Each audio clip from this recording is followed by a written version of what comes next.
Hello, welcome, Mr. Fan. We are here today at the LBCC Esports Lab, and today we are going to be casting a League of Legends game between LBCC Red and versus University of TULSA. They're going to be called TU Red Canes. I'm your host. I'm going to be your host. My name is Gabriel, and I'm going to be with Aiden Kennebeck, also known as Trainman Jones. Traymon Jones. So today we are going to be going over the ban phase. So for the TU side, as we can see, they ban Yorick, Cannon, and Katarina. And for the LBCC side, they ban Gragas, Viego, and Pike. For the first pick for TU side, they're going to be picking Varus, so we're going to be looking at an engaged team. They're probably planning to go for a heavily engaged team since they have Varus, and Varus ultimate is really, really good with engage. And on the red side, they're probably looking for a late game pick composition because they have a Jinx, and Jinx is also known as a hyper carry character. They also have a Mumu, which is a really, really good engaged character. Support or jungle? We are going to be looking at probably jungle and Mumu at the moment because we haven't seen a support a Mumu in a while. On the red side, sorry, not on the red side, on the TU side, we're going to be looking for a Mordekaiser pick, which we are assuming is going to be a top side. Yeah. And then for the support, it's going to be Thresh. So as you can tell, guys, Varus and Thresh is actually such a good combo in the bot lane. Aggressive bot lane. Aggressive bot lane. And we're going to be seeing on the LBCC side what they're going to be picking to counter Thresh and Varus.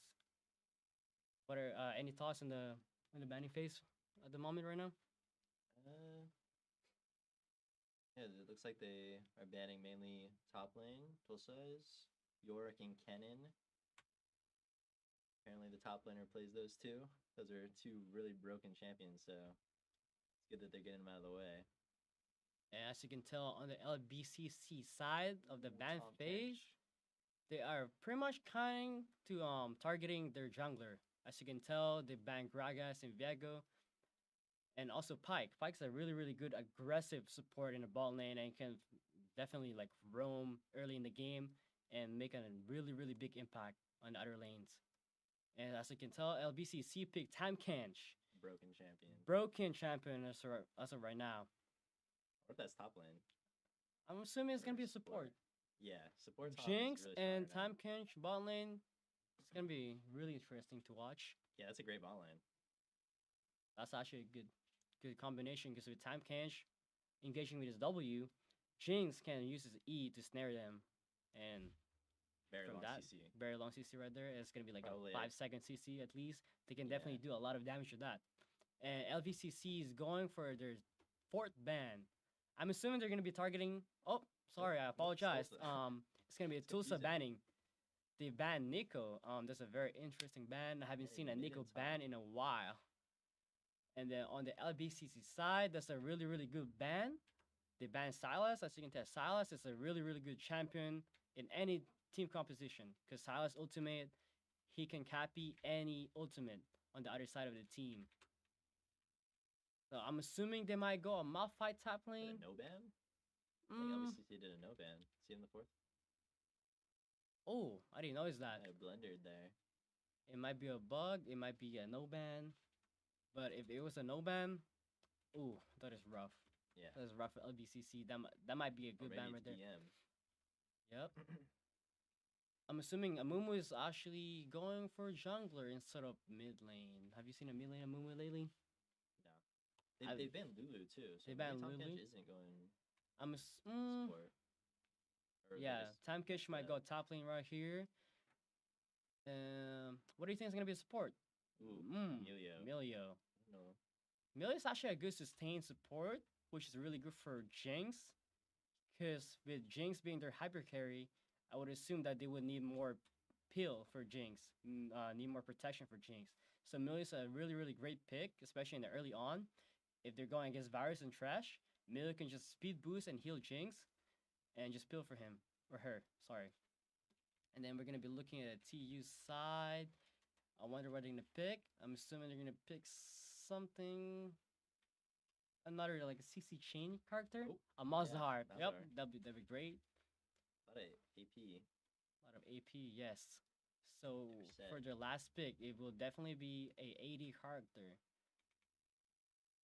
I don't know. You have any guess on this team composition? 2 AP. What are they missing? Jungle?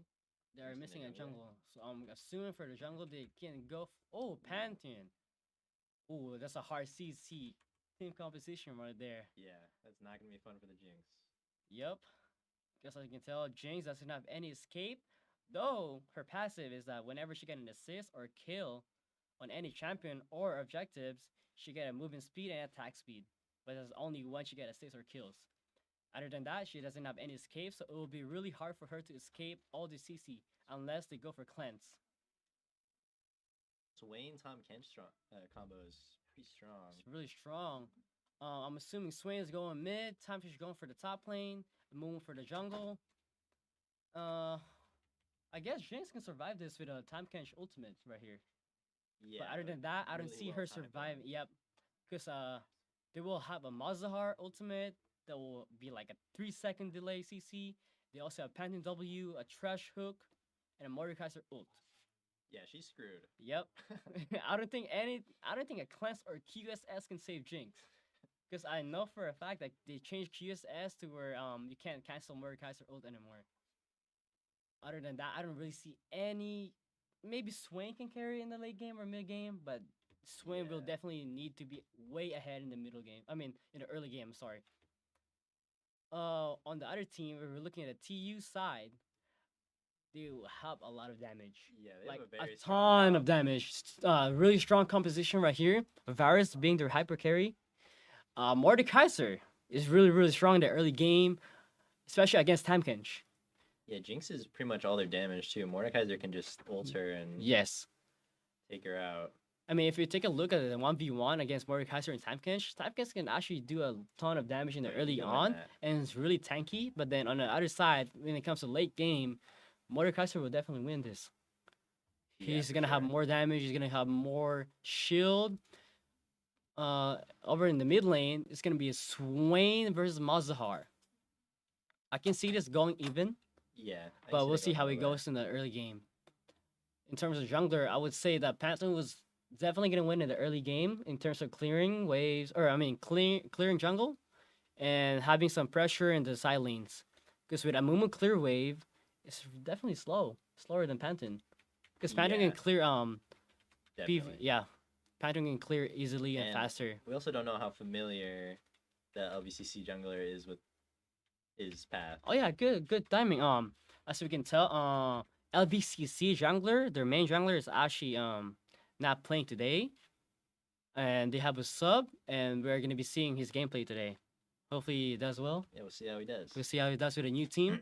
But with a new jungler coming in for the LBCC team, this might be a rough game for them, because definitely their chemistry is not gonna be there, or like their 100% chemistry is not gonna be there for sure. But we'll see how it goes. Yeah. Top is not looking in their favor though. Yeah, if you are going for a Don't know what happened with the ban there. that's very unfortunate right there. But as we can tell for sure right now, team composition is going for TU side. Yeah, but anything can happen. Anything can happen for sure, especially with the Jinx. You can tell Jinx is really strong.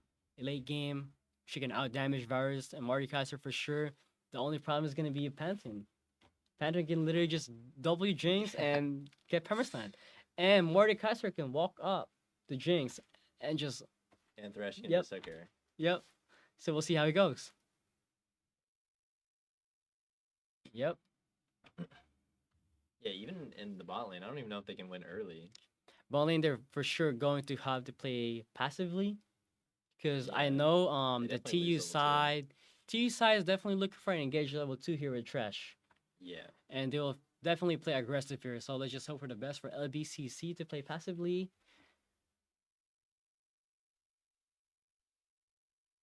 Microphone. Got it. Quick question. How do you turn the microphone volume? Texting me saying that the audio was. Yes, we're 3 minute delay. You're fine. Okay. Got it. Sweet. Sweet. Now we are just waiting for the game to start. Any thoughts on the team? Have you heard about TU yet or LBCC team? Or it's gonna be your first time seeing them?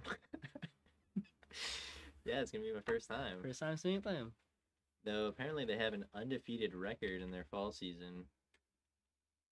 So expecting great things from them. Got it, got it. Yeah. So we're gonna be seeing how LBCC does here against a undefeated team. Hopefully they get a win. Because as you can tell, TU or University of Tulsa is known for having a 2-0 record every game. So we'll see how it goes. Any thoughts on Swain early game right here?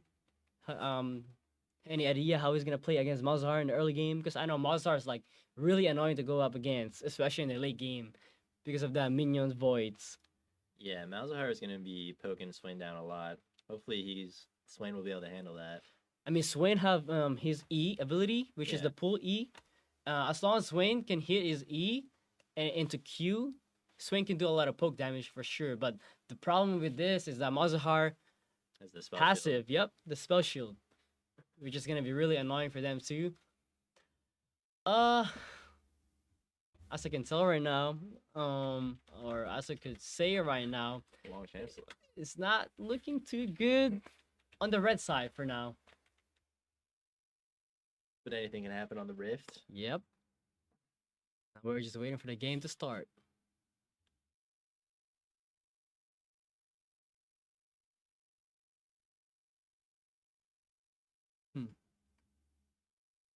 Like we're having some technical difficulties.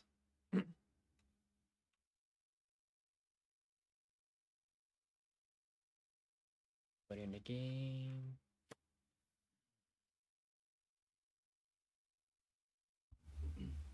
At the moment right now, a player client stopped working, so we are fixing a technical issues at the moment. So stay tuned, guys. Hang in there. Game is gonna be starting real soon. You maybe want to like explain the new mechanic. The new mechanic, That's a con. the new mechanic with Axicon, as of I know, is spawns in early in the game, and there's actually a new mechanic where you get the first blood. What was the second one? First tower. First tower and first objective. So the first team to get 3 of those gets their boost upgraded, and that's a really I think they huge just need part. 2. They just need 2.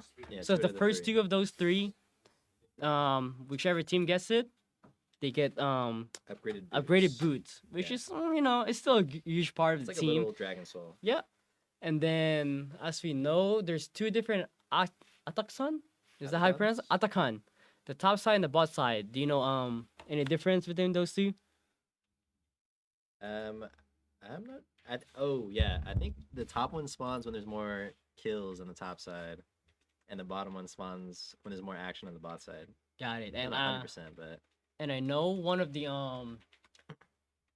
the rewards to get from killing the Atakan is to get a Guardian Angel for 2 minutes. oh yeah, that's Right? really strong. And then there was another one where you get it's an extra damage boost. Yeah, Yeah. there's And flowers. Flowers, yep. And then definitely void grafts are still gonna be like really important in the early game. So we're gonna see how the team is gonna be going for that early in the game. The game's a and- lot more snowball-y now. Snowball is that, but that's for sure with the new Yeah. objective. I feel like with the new update with League of Legends, especially with the tower respawning at the Nexus every 5 minutes, and with the new objective here, for sure, the team composition is gonna be leading more towards team fight instead of like split pushing in the side lane. But as you can tell, LBCCs they're probably gonna have to like force a team fight early on in the game, because TU late game team composition is really gonna be hard for them to go against. I can see LBCC go for the side lane pushes, but it's gonna be really hard for them because I know for a fact that the TU side University of Tulsa, they're looking for a lot of engage here based on their team composition right yeah, here. they're gonna be playing real aggressive. Yep. And let's just hope for the Jinx to have a good game early on and have a very good late game Yeah, too. pray. All we can do is pray. Yeah, everything's gonna be decided in like the first 10 minutes. Yes. Maybe 20 minutes? I would say 15 minutes. Yeah, Yeah. And then with their, I mean, LBCC side team composition engage is gonna be really good with a Mumu, but other than that, it's just gonna be Tam Kench engaging compared to a University of Tulsa. They have a Pantheon, they have a Trash, they have a Mordekaiser engage. So They we'll got all the see. engage. Yep, they have pretty much all the engage. They also have Varus ultimate, yeah. which stunned them for a very long time. This So is I gonna have to be Faker. Yes. basically. pretty much, or Guma Yushi. Yeah. Guma Yushi, yeah. Let's see. In order for LBCC to win some early team fights, we're gonna have to see some aggression from Tam Kench and a Mumu for sure. And they're gonna have to focus on objectives here if they want to win early on game. Yeah. That's gonna be a struggle though. Still. It's gonna be a struggle, It's yeah. gonna be a hard game. Can't tell you because I can't. Yep.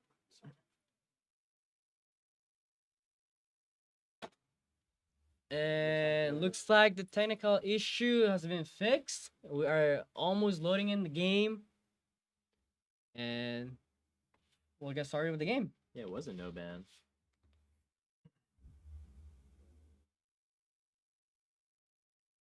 Yeah, that was just the Oh, yeah. Sweet. Sweet. Here we go. Alright, the game's loading in. Now we are at the loading screen. Ooh, very nice skins right here. Oh, it looks like Vazahar is gonna be their support. Oh, wait. Wait, what? No, I think it's just the. Oh, I just okay. switching it. Yep. That's a Game is Thresh starting. mid lane, I see. Are they gonna look for an engage here? Maybe an early It's like- invade, or maybe they're just gonna go for a vision right here. Yeah. I'm just walking off top lane. Amuma's gonna be looking for a vision on top side. To Summoner's Rift. We're going to be worrying about an invade here. The other team Yes. definitely can go for that. Yes, that's for sure. Well We within have Crash their Hook. ability. Yes. I'm crazy.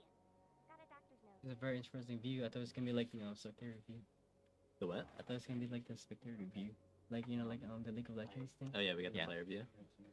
So we are gonna be actually getting a player view. Right now we are on player Jinx.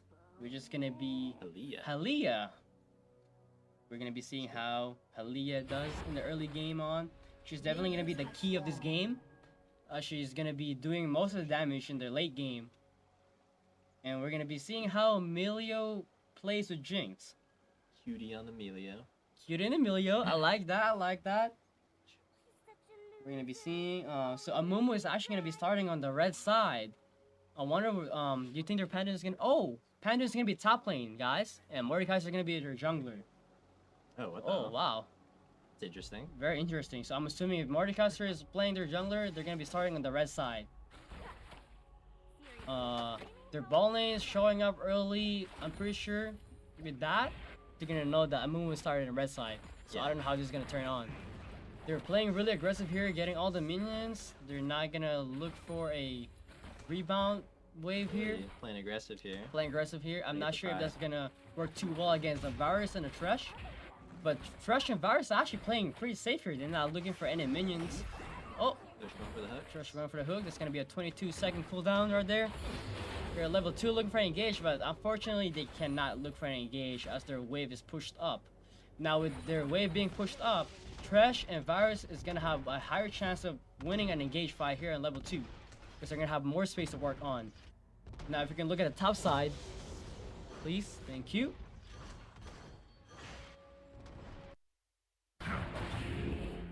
No worries. We're gonna be looking at 200. Mazar is looking even right here, going for the CS and looking for the top side. Panda is actually pushing in, and I feel like Tamkesh is going for the rebound right here. So let's see how it goes.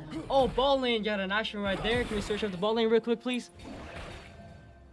Thank you. So Varus got the first blood, looking for engage. I second. Oh, Oh, wow. what a hook right there.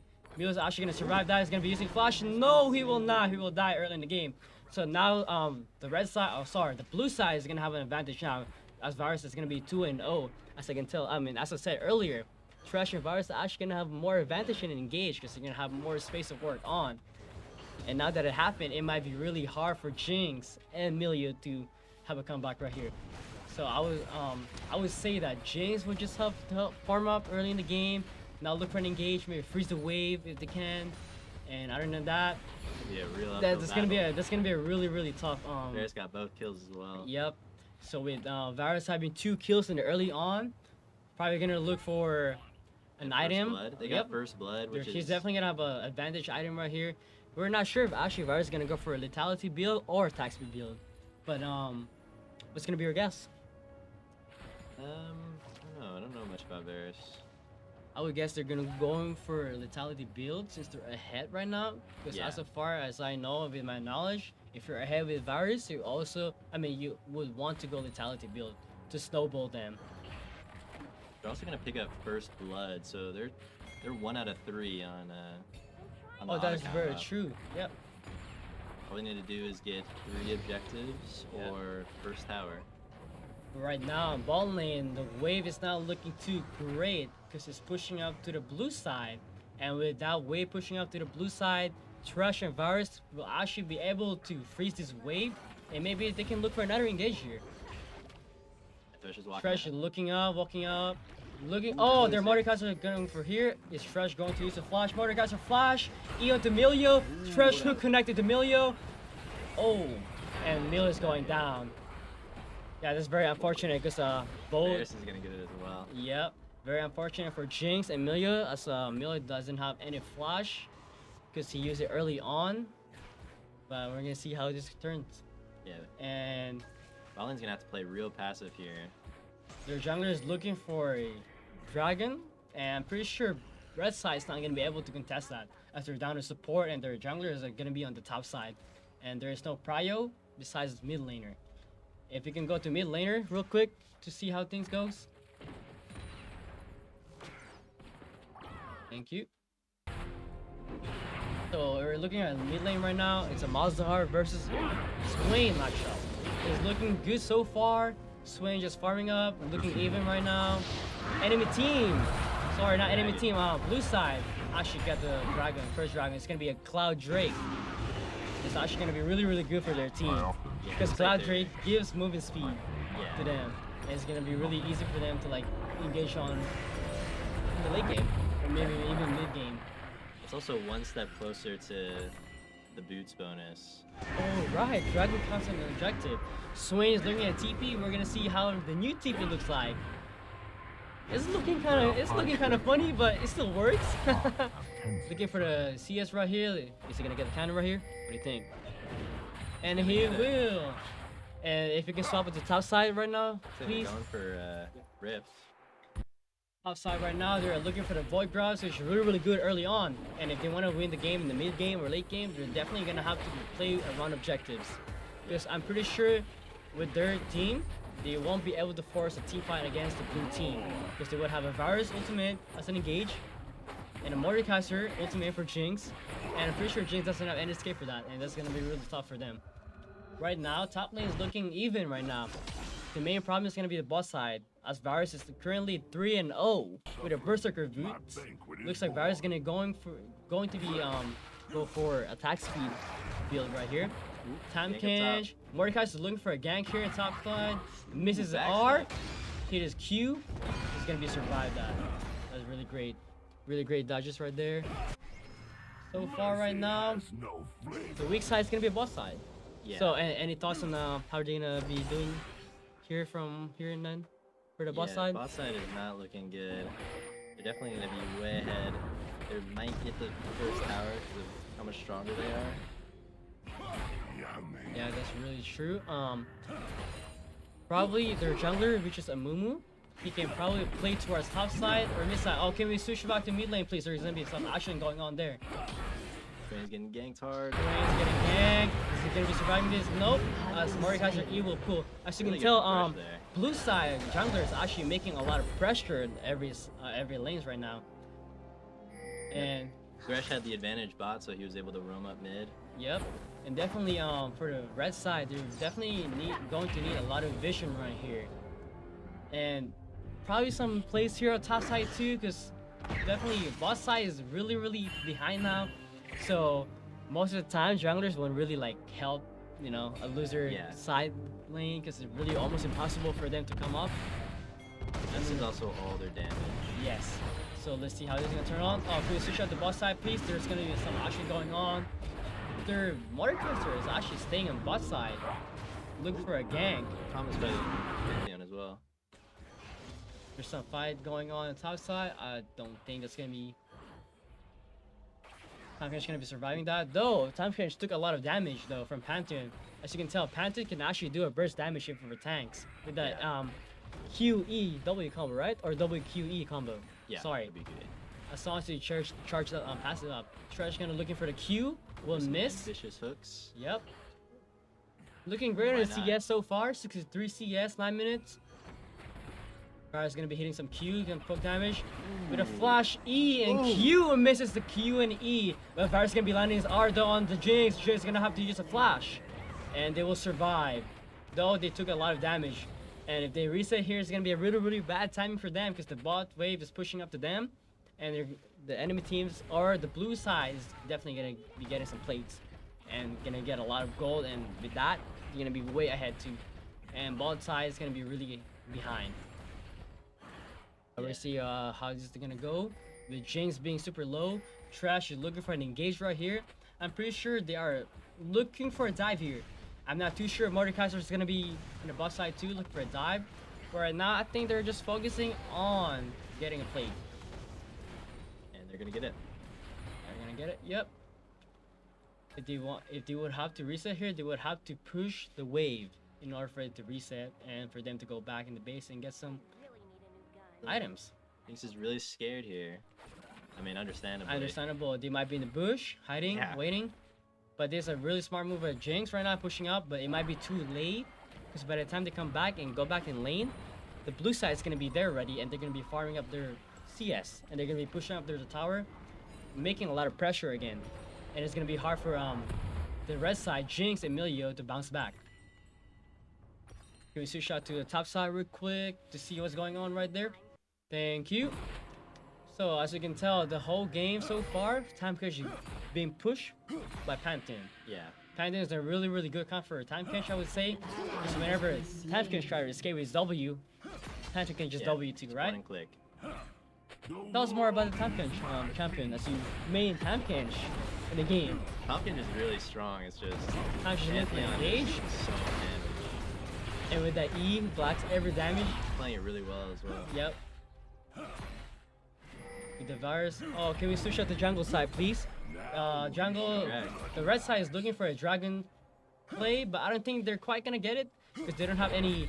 Oh, we are TP looking in. for a swing TP. I don't know how's that gonna turn out because it's gonna be a 4v4. But again, guys, the bot side of blue team is way ahead, but they're actually gonna be getting the red. I mean the Nice. dragon, which is really nice. And they only need one more objective. One more objective for them. Get the lead for that. I think it's 2-2 right now, right? Is it 2-2? No, it's 2-1 actually. Now there's gonna be a fight going on the river side of bot side. Amumu is gonna flash. Amumu is unfortunately gonna die right there, but Might be looking for a dive on bot. looking for a dive for a ball with their bot. I mean, with their jungler Mordekaiser and Mazar being in the mid lane. But it's a really great thing though, because they got the objective dragon, Yeah, that was good. but then they lost flash for Amumu, which is gonna be like Yeah, and he died. he died. Because Amumu can use a flash engage with a Q into someone or a minion and a flash R. Oh, looks like the game's gonna be paused. And more. There's gonna be some technical issues again for our mid lane Swain. I see disconnected. So we're gonna be looking to fix that right now. And he is Oh, back. it is 2-2 on objectives. It's 2-2. Yeah. I don't know which one they Oh, got. the voids, void grubs. No, we got voids. We got voids and we also got dragon. LBCC got dragon and void grub. You know, but they have 2 as well. They have 2, the First Blood and the Dragon. No, they have 2 objectives as well. Do you have 2 objectives? Which is the First Blood, right? That counts as the... No, the first blood is separate. It's separate. See? Now we are looking Two for dots. a...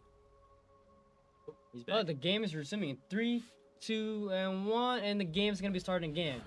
So right now, as you can tell, bot lane is being pressured by the blue side, Trash and Virus. The Amumu can look for a gank here as they are very pushed up. But I'm pretty sure that the blue side is gonna have some vision on the red side. Oh, and we are looking at the top lane. Swain is actually gonna be helping our top lane, the time Gench, and they're gonna be getting the kill. That's a really, really good kill. Q on Trash, gonna land. Amumu is gonna engage with the R. Really, really good engage with the ult. Jane is gonna be focusing Trash. There's gonna be a TP going on. Mazhar is gonna be TPing in the back, ulting Milio, and Milio's gonna die for sure. Oh, never mind, he's gonna be surviving. I don't know why Milio re-engaged that, but then I think they're gonna be able to plan to kill Mazhar. It's really huge Thresh as well? if we can get Trash. We have an overstep from the Thresh. A W will land, maybe save it. That's really, really good shutdown for Jinx, and maybe he can get it for Virus too. With this, Definitely can get the 3rd. yep.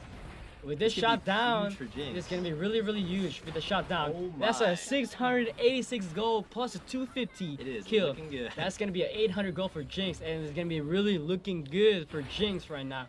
As Jinx, if she backs up right now, she's gonna have an item. Bot lane's about even now. And now we're gonna have some action in the bot side of jungle between Swain and Mordekaiser. Let's see how that goes. Mordekaiser with a flash, engage. Ooh, and looks like Swain's gonna be ulted by Mordekaiser. Let's see how that turns. See that. Unfortunately, Swain's not gonna be surviving. Mordekaiser ult. As you can tell, you have a 90% death rate if you get ulted by Mordekaiser. Yeah. Unless you're really, really tanky like Mundo, then you are not gonna survive that. But going back to the situation right now, 2-1 Jinx is looking good right now. She got a lot of gold with that, and she have an item now. Yeah. So we're gonna see how this thing goes.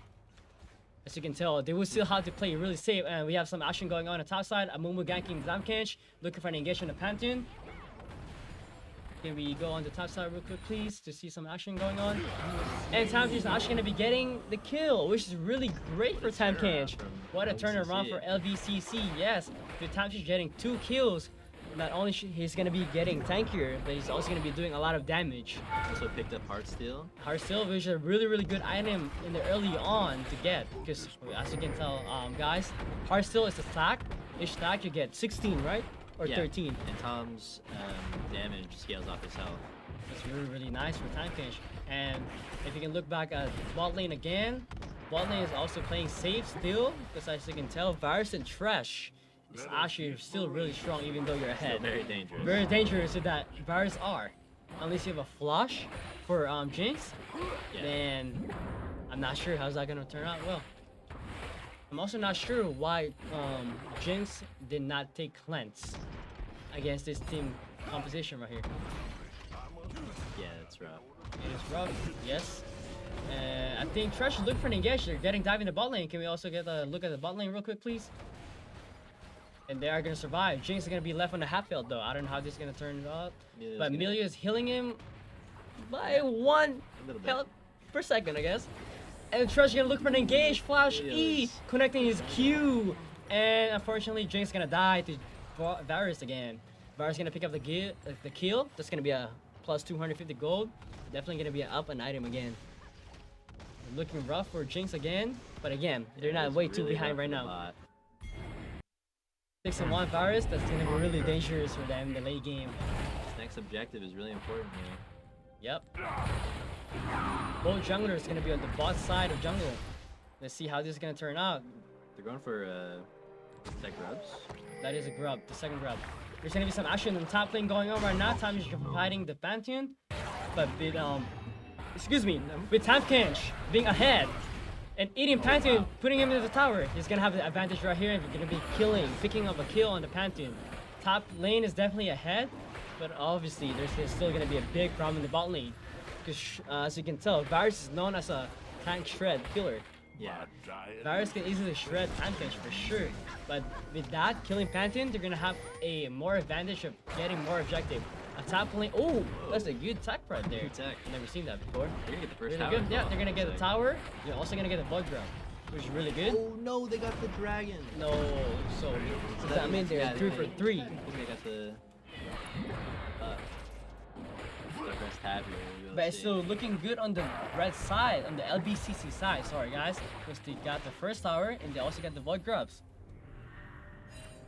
Oh yeah, Yep. they picked it up. They picked it up. Barely by like 1 second. Yep. That is very unfortunate. And as a bot side, there's gonna be some action going on. Swain's gonna switch to bot side. Actually, Swain's popping his ult, but not gonna be getting anyone. They're trash looking for an engage. Good land on the E on the Burst is gonna hit. Oh, what a snipe! And they're gonna go for a ring engage. Time catch actually gonna go for a TP and bot side. Can we go on the bot side, please? Look at some action Big right play here. bot lane. Thank you. Time show the TP, looking for an engage. I'm not gonna find it. But then again, the ultimate for Jinx is actually really Yeah. good. And on top of that, that Swain E was really Yeah. nice. Very good from LBCC. Very good from LGC right here, looking good so Yeah. far. Yeah, and they're looking for a mid push right here maybe. But then again, if you look at the minimap, Pantheon is gonna be pushing the top side, and no one's gonna be able to deny that. No one's gonna be able to answer that. But then we're looking for a Rip Herald in the mid lane, which Take is it gonna too. be a good trade here. Might be able to take the tower right here. LBCC is looking to take mid tower. Ooh, Not gonna good. find it, as the TU side is gonna look for an answer right there. LBCC side lost their top side turret, which is, you know, it's gonna be even on the top side. Q looking for engage. Landed is Q and E. I'm just gonna be able to survive that, of course. Tankench always gonna be surviving that. Super tanky, but then he took a lot of damage right there. Really? You think so? From Varus? But then again, toss on any on Swain and Tankench being ahead in their lane. Yeah, that's looking really good. They're definitely gonna be able to do a lot of damage in a team fight with that Swain combo. Yep. And looks like a bad timing for a recall right here, or a reset.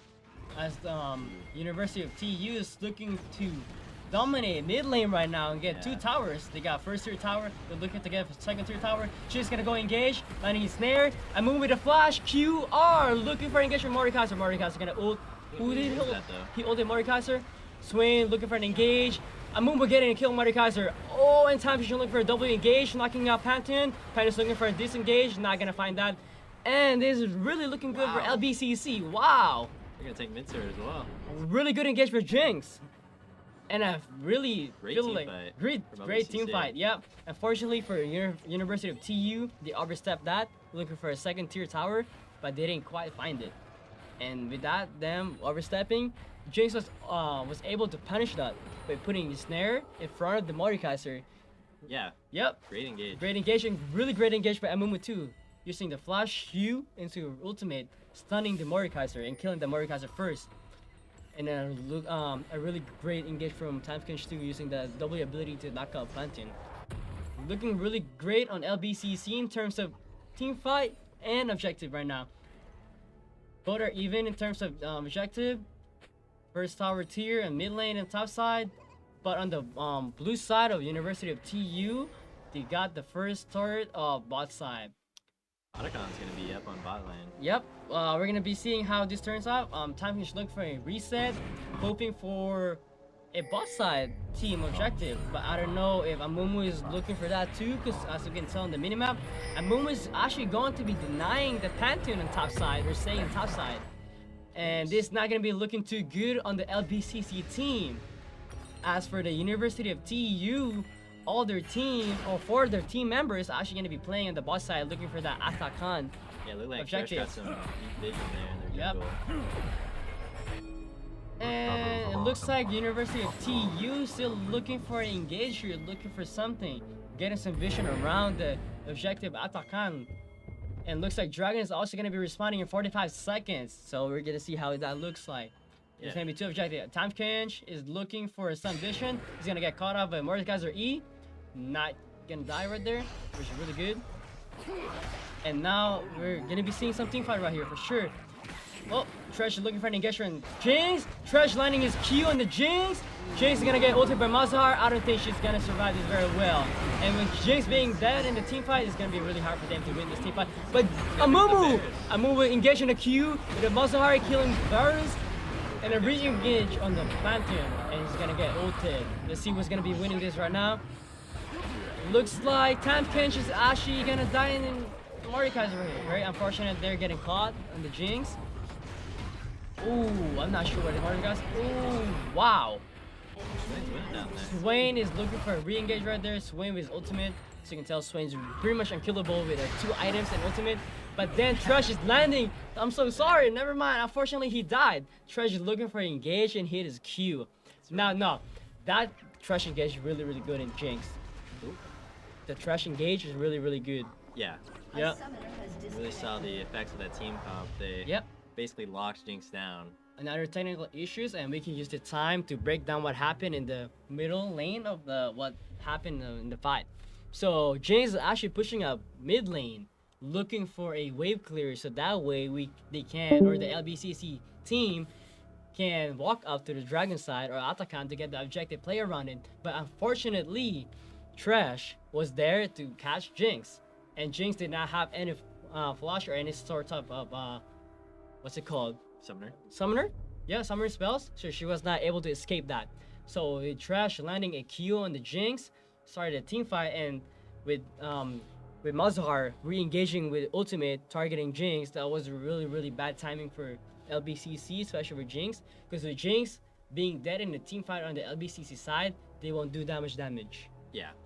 And from there, yep, it's pretty much tough that for is them a to come back. rough team fight to lose. There's 2 objectives up that they can just go out and take now.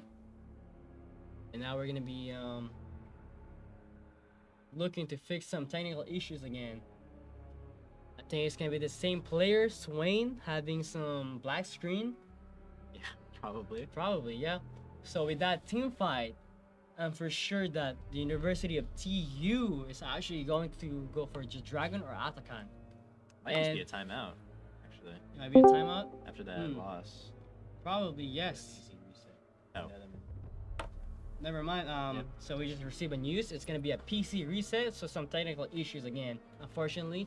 But then we can break this down right now of what we can predict what's gonna happen. Any predictions right here? Right here? They're probably gonna go for Dragon. I would Dragon imagine. first, yep. So with 3 members of LBCC being dead, And the they're- jungler. and the jungler, they are for sure going for Dragon and Atakan objective. But after Dragon, they might be able to contest the Atakan. Yeah. But it's really that going boss to be has a hard lot for of them. health. Yep. A lot of help for sure. So they can play around that. And the game will now resume in 3, 2, 1. And now we are live again. You can tell 3 members of LBCC is still dead. Jinx looking for Go for the ultimate, steal. still not gonna look for it. They have time to go for the Atakan objective though, to play around it and maybe have a good team fight. As long as Jinx stays alive and Milieu keeps Jinx alive, we will be good in the team fight. They do have a lot of peel for Jinx. They do. Yeah, Timecash. Timecash is looking for a top side. He's gonna have TP, so he's looking to clear that wave, make some pressure on top side. Maybe Pantheon can answer him. So with that, him pulling Pantheon on the top side, and he have a TP, they'll be able to do a 5v4 in the bot side objective. Looks like they're going for it. Trash is gonna be in middle lane, looking for a wave clear. Mazar is also going to be there. But our bot side of LBCC is actually not quite pushed up, so they might have not any prio right there. It looks like they are trying to play around the objective Atakan. They're getting some objective. They're getting some visions. They're clearing some waves in the mid lane and bot lane. Time's just looking for a reset. Maybe go for the bot side because he pulled in Pantheon already. So they're probably gonna look for a 5v5 right here. They're definitely going to have to kill the virus first, for sure. Yeah. Yeah. So Amumu is definitely going to have a really, really good engage right here. Hopefully hitting and stunning the virus right there. Should have flash up. But again, top side is actually getting pushed by Pantheon. And Time Kench is looking for an answer right there. trying to clear up the wave. Keep that in mind. Time Kench also has teleport. So whenever they start the objective in the bot side, Time Kench can always, or whenever he wants, he can TP in the bot side, making it 5v4. But again, Panther ultimate is a global ultimate, so he can definitely re-engage This is a real free fast. TP. Free TP, yes. Swain and Mordekaiser is gonna be looking for a fight in bot side. Not gonna find it. Mordekaiser is gonna be in blue side jungle, looking for a pull and a Mumu. Guess it. Mumu's gonna be able to escape that. Not gonna look for a kill. We got no vision on. Yeah, Atacon. no They could be vision. going Yep, for it. it's really gonna be hard for them to kind of walk up in the jungle.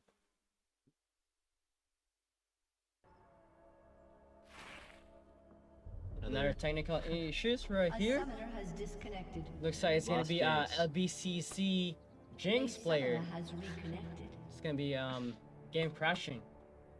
But he is back, and we are looking for game resume right here.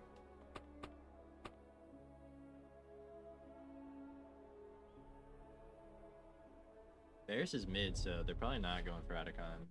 Seems like they're waiting for a pick or something.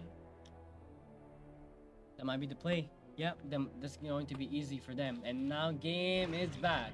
We're alive again. There's gonna be 4 members of LBCC in the mid lane. Time's just gonna look for a push on top lane, hoping for that Pantheon to answer him again. A true meal Excuse me. requires foresight But to then again, we manifest. don't have any vision at all. Oop, they were not Oh, going for they're it. not going for it. Seems like but- Atacon is like Baron, where you kind of need something to Yeah, take it. But again, a lot of vision on the top side, but we need more vision. LBC side need more vision on the bot side. Now we're gonna be looking at the bot side. There's gonna be some action going on. They're looking for some engage, maybe. Nope, they're backing up. As it's a 4v5. Sorry, it's a 5v4. They have the And Atacon, they have the they have blue buff, Atacon. and they're one off soul. And I think the blue side, which is the University of TU, is gonna be looking for a Baron right here. The top catch being pushed up at the top side, he might get caught here. What do you think right here? Any predictions going on right here? Oh, it looks pretty passive right now. It's very passive. We do have some vision, or sorry, LBCC do have some vision on the Baron. But then again, Jason's gonna I have to don't steal. think they're going to fight this. They're going to try. We're gonna be seeing a time catch TP right here. Looks like Swain's gonna be pushing up bot lane. Nope, sorry. He will be TPing in a team fight too, joining your team. There's gonna be a 5v5 going on here. Amumu looking for an engage. Land a Q in the trash, looking for the R. Guess Amumu, sorry, guess a Damage. Pantheon and Mordekaiser. Mordekaiser's gonna be dying right here. Sorry, Pantheon and Amelia is gonna be dying right here. The guard Where's team. Kaiser? Timescare is gonna be eating Pantheon right here. Let's see if he's gonna be able to kill that. James needs to stay alive, do more damage. Will he be able to kill Mordekaiser? Yes, he will. Ooh! What a hook there! Nasty from the What trash. a nasty hook from the trash. Now, I'm not sure if that's a prediction or a miss hook, but then again, maybe just, Jinx just panic and flash there. What do Yeah. you think? Do you think that might be a I don't know, I think prediction? this Thresh is a prodigy. I think so too. With those engage all game, all day long, he's been doing. Thresh is a very, very good player right there. And now, University of TU is looking for a Baron. And sorry, they're actually not looking for a Baron. They're actually doing a reset. I'm not quite sure why not. LBCC was down 3 members right there. But again, Dragon is gonna be up in 45 seconds again. So I'm not sure how this is gonna go. Maybe they're looking or waiting for LBCC team to go for a Dragon, and while they do that, they go for the Baron. What do you think? Well, this is soul for them, so they might just want to take it. They're way stronger than them as Let well. it always. And they still have the Guardian Angel buff from Atacon. That is true. So they're definitely looking for an engage right here. Thresh still has his Guardian Now, Angel. first looking for a Q on Swain, gonna be missed. It's gonna be on 11-second cooldown. Swain gonna be landing on E on Mordekaiser. They do need some vision here though. And Jace is looking like in a bad position right now. Landing a Q on Swain.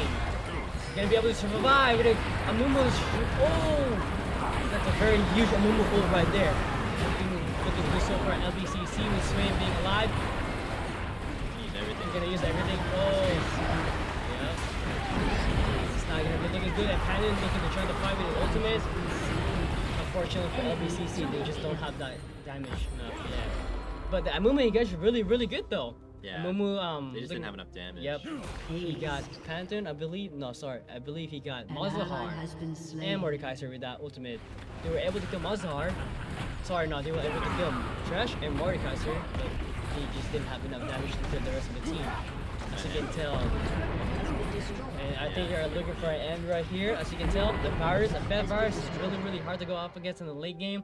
And unfortunately for LBCC, they are going to lose.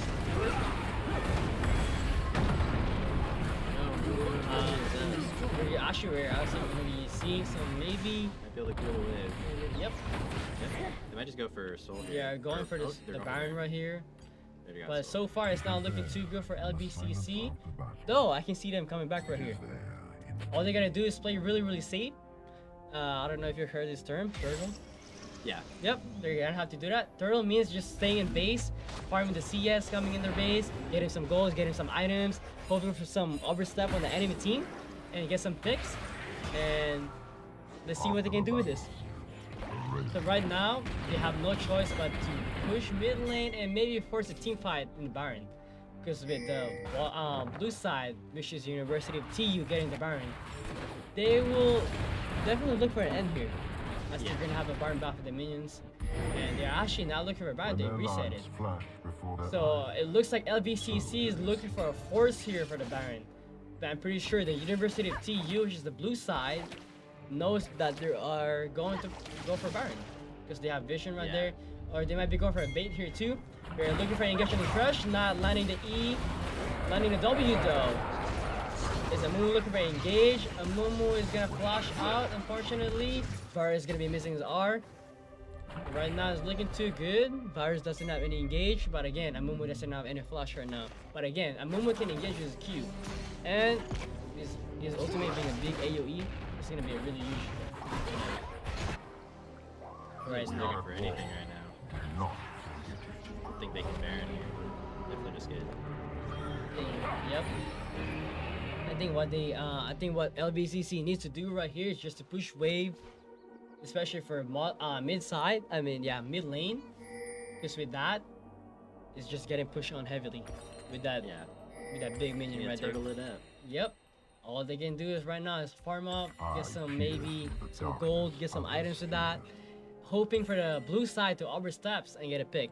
And actually, University of TU is looking like they're going for a Baron. If they get Baron, it's gonna be really hard for It's them gonna be to it's gonna hold be that- hard for them to. hold that down. Yep. And University of TU is actually looking for an engage. Ooh, what a hook! Trash with a flashing Q on the top side, and Swain is gonna land, and unfortunately Swain is gonna die with that. Wow, played from the this Thresh. Trash is really doing so great in this game. Yeah. Landing pretty much every single Q. Oh, I jinxed it. Never mind. And Mordecai is looking for an engage. Good pushback from Emilio. He's gonna land on Emilio. It's gonna be old Emilio, and I'm pretty sure Emilio's gonna be dead right here. So you're gonna go for that. Mordecai is still walking down Phantom with the ultimate, re-engaging the Jinx, stunning Jinx, looking for a tower dive. Jinx gonna survive that. Barely survive, and I'm not sure how this thing is gonna turn out. Tom's And coming I back just with the noticed that Jinx. Time Crunch is gonna be coming back, and I'm not sure if that's gonna be looking too good on They LBCC. don't have any minions though. They can't. Yes, but that's also true. Oh, so you Nope. can tell the turret Yeah. respawn. But then with Jinx, oh, what a huge damage for Jinx. But Jinx having a Runance is gonna have a lot of AoE, especially with the Q, giving her missile. Rocket, sorry, and some attack range right here. We're gonna see how this turns out. Jinx needs to clear out wave. I'm pretty sure with Jinx here as Swain, they can clear a wave pretty easily. Yeah. Especially with Jinx having an IE now in a Ruinous Hurricane. Jinx is actually looking for a armor penetration item, which is really good against Mordekaiser and Pantone. And Looks like they're gonna go for Baron now though. it looks like University of TU They is can't gonna clear that. yep, they don't have any vision. Actually, they do have a vision the far side from Jinx. I'm not sure if she's Ooh, gonna be they're using gonna that. Yep, it looks like Baron's gonna be gone and it's gonna be going to the blue side, They really University of gotta- TU. They really gotta push the waves here hard. They would have to push the. As you can tell, the wave on the boss side is looking massive right there. Someone's gonna have to deny that. Probably good for Jinx, for sure. Jinx gonna need more item right here. Jinx actually gonna have 3 items and almost Almost a 4. build, yeah. Almost 4 items. You're just looking really good so far. And with Jinx having that much item, she can clear waves easily. And I just hope for the best that Malzahar doesn't flush and R for Jinx. Yeah, there's not much you can do about that. Yeah. Especially not having a QSS or any cleanse at all. We're gonna see how this thing is gonna be turning out. Looks like blue side, University of Tulsa, is going to look for a mid push with Virus and Trash. And then Malzahar, oh nope, they are looking for engagement on Amumu. Trash landing his Q on Amumu, and looks like Amumu is going to be dead. Unfortunately for LBCC, they are now down 1. So it's gonna be a 5v4. This is really going to be hard for them. As Panther is actually looking for a push in top lane, and no one's gonna be answering that. Actually, Timecage should looking to answer that. With Timecage answering I don't know if you can do anything about that. with Timecage answering Panther with the mid wave top. The team is going to be left with a 3v4 on the bot side with a Baron buff. And with this damage, I don't think Jinx can walk up unless they hit a really good engage, which is a Mumu. And they don't have a Mumu right Back now. in 15 seconds. 50 seconds. Let's They see if they come can back hold in it up. time. Yep. Now they do need to hard clear the wave here. Tulsa's playing very safe here. Yeah. Looks like they're looking for something. Timecage is actually gonna get caught by Mordekaiser E into Trash Q using Flush. Oh, and oh, he survived, and Malzahar is actually gonna die. Jinx looking for an engage. A lot of damage right here. Looking for a re-engagement of Mordekaiser. If they can get Mordekaiser, it's actually gonna be really, really huge. And Sway's actually gonna be surviving that. Now, Jinx just need to kite. And Jinx gonna be getting the kill. Gonna get the kill. Oh, so unfortunately, that is super That close. was so close. That was so close. That's a lot of damage from Jinx. Yeah. That was a really, really nice try on the Jinx. And wow, Swain actually survived that. Let's see how Swain is gonna do. Let's see if he can do anything here. Oh, unfortunately for LBCC, but that was such a game, good. though. That was a good game. That was a good fight from LBCC, Not bad. fighting against an undefeated team. Yeah, with the subs. Yep, it was really, really nice from them. Yeah, Mumu Especially- did great for not playing Yeah. jungle. It's really great. And look, we're looking at the damage. And yeah, we are going to be taking a short break, and we will be back for the game number 2.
Hello guys, now we are back for some game 2. So now we are going to be looking at the banning phase. Can we take a look at the banning phase, please? Thank you. So now we're going to be looking on the LBCC side. We're going to be banning Viego, Pike, and now we're going to be looking at Varus ban. That's actually a really good ban because as you can tell, the Varus and Mordekaiser from last game were actually going off. But I'm not sure how they didn't ban Thresh because Thresh was a big problem right there last game. Seems like they're more afraid of his pike. I can see that because he was hitting almost every hook last game from the trash.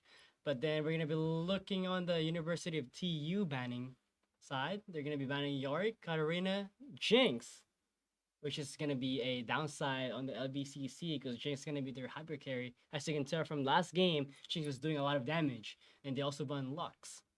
So I'm assuming they have a one-trick Lux player because they banned it twice in a row now. And then on the LBCC team, we're going to be looking at the same composition for jungler. It's going to be a Mumu. Some changes here is going to be Misfortune for ADC. Some Chaga on top lane. Tarek on the bottom lane as support. And Huey in the mid lane. And for the University of Tulsa, we're going to be seeing some Victor in the mid lane. Pantheon on jungle. I'm going to say jungle. And then Gwen on the top side, Zillion's gonna be support, and Aurel and Sol on for the bottom side. Or it could be a Pantheon support. Victor is ADC. Victor is ADC. Oh wow, there's gonna be a heavy AP team here. Yeah, super heavy. Super heavy AP team. But then looking on the LBCC team composition is actually looking really good, better than the last game for sure. Because Amumu and Misfortune, sorry, MF. We're just gonna call it MF. Amumu and MF is actually gonna have a good team up right here. Yeah, Amumu hitting his ultimate, and Misfortune is gonna be hitting his ultimate too. It's gonna be a lot of damage right there. And then with Tarek also having a protection for Misfortune with that shield and heal, and his ultimate too is really gonna be really good for a team fight. And then looking at TU, any comments on the TU team composition right here? It's looking like I'm not sure if Victor is still super strong in the ADC role, but they're super heavy. AP, I don't know. Well, Gwen's AD, isn't she? Gwen is actually AP. She's AP? Yeah, AP, yes. Oh, so they're just super AP sided. Cho'Gath could just build like MR, but I guess Pantheon will be able to deal with that. Looks like they're both just really well structured teams, really balanced out. The LBCC looks like they have the better team fight comp. Yeah, so looking at the University of Tulsa team competition, I would assume that they're looking for more objective rather than team fight. Because based from game 1 on the LBCC versus University of Tulsa, University of Tulsa actually focused more on team fight because they had better team composition, better ultimates, better team synergy, better team combination. But now moving into game 2, University of Tulsa is actually probably looking for more objective here. Yeah, because the University of Tulsa got every objective from the last game. Yeah. And then LBCC is looking good for team fight right here. And I'm pretty sure they're going to be weak in the early game here. Yeah, for sure. And we're going to be seeing some passive game style again, maybe, in the early on game. And then I can see University of Tulsa is actually going to be going for heavily engaged here again in the first 5 minutes here on the bot side. Because they're going to be having a Pantheon and Victor, if that's right, if that's correct. Yeah, or you think it's going to be right. Zillion or Zillion and Victor in the bot side. But then again, having a Tarek support and Misfortune combination in the bot lane, Misfortune can just poke them out with Misfortune E. And it's really going to annoy them there too. And then with that, with Misfortune slowing them with their E, Tarek can walk up into them and hit her Q for a stun and look for an engage right there. And then for the top lane, any toss in top lane? Gonna be Cho'Gath And versus Gwen. Yep. As we can tell, Gwen counters Cho'Gath. Yeah, that's not looking good for It's not looking too good, yeah. So I guess the team plan here for LBCC is going to be headed towards late game here again. But I think it's going to be tough for them too because the University of Tulsa have Victor, Aurel and Sol, and Gwen, which are like really heavily late game champions. As you can tell, Aurel and Sol can stack up his souls to get more damage up. And I think it's going to be really hard for them in the late game because Zillion having a revive movement speed boost for Pantheon. And maybe Zillion giving movement speed to Pantheon. Pantheon's gonna be able to just right click into Misfortune, locking her down, stunning her with W. Yeah. Any more thoughts? Do you know how Heavyweight Champion works? I have no idea. She's gonna be very confusing. The Yep. Paint Man. The Paint Man for sure. We're just gonna call him the Paint Man. That's gonna be Huey new nickname, the Paint Man. And then looking at the bottom lane, actually no, the jungle. Let's talk about jungle. I'm assuming their jungle is going to be Pantheon, Yeah. right? That Or makes it- the it- most it- sense. It could be Gwen too. But then again, knows? LBCC, They picked Yep. Pantheon top last game. That's why it's confusing. yeah, it's very confusing. But then again, a Mumu jungle is still gonna be really good in Mhm. terms of team fight engagement. But then again, in terms of jungle wave management, it's not gonna be too good in there early on because Mumu doesn't have that much great wave clear in the jungle compared to Pantheon or Gwen. So we're gonna see how that turns out for LBCC. Definitely, as we can tell from game one, the University of Tulsa was doing more on the side lanes with their jungler because they were able to clear the wave way faster than Amumu. So definitely LBCC is gonna need for their jungler to step it up this game and look for an engage early on in the side lanes, especially with Amumu Q. Let's get this game going. Let's get this game going. Now we're just waiting for the players to be ready up. See, look, they haven't even. It's not the Yeah. actual ban.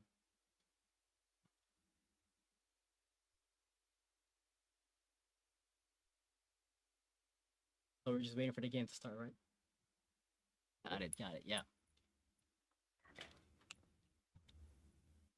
Anyways, as we wait for the players to get started their game, we can talk more about Cho'Gath and Gwen matchup. So for Cho'Gath, actually, Cho'Gath's a really good late game character as he can stack up on minions, jungle, PvE, and weapons too, Yeah. right? And with that being stacked up, Cho'Gath's gonna be receiving more health and more damage for sure. But then again, Gwen is known as a tank shredder. So pretty much, it's probably one of the worst timer for Cho'Gath to go up against, because Gwen is actually really strong early on too, against tanks. So we're gonna see how this goes. We're probably gonna see some passive gameplay from Cho'Gath against Gwen, or we can see a aggressive Cho'Gath against Gwen, because Gwen doesn't really have that much escape early on in the game. It's only gonna be her Q, but then Cho'Gath can also slow down Gwen and silence her. Yes. So we're gonna be looking for that early in the game, hoping to see some actions here. Yeah. Yeah. Any more thoughts on Zillion here?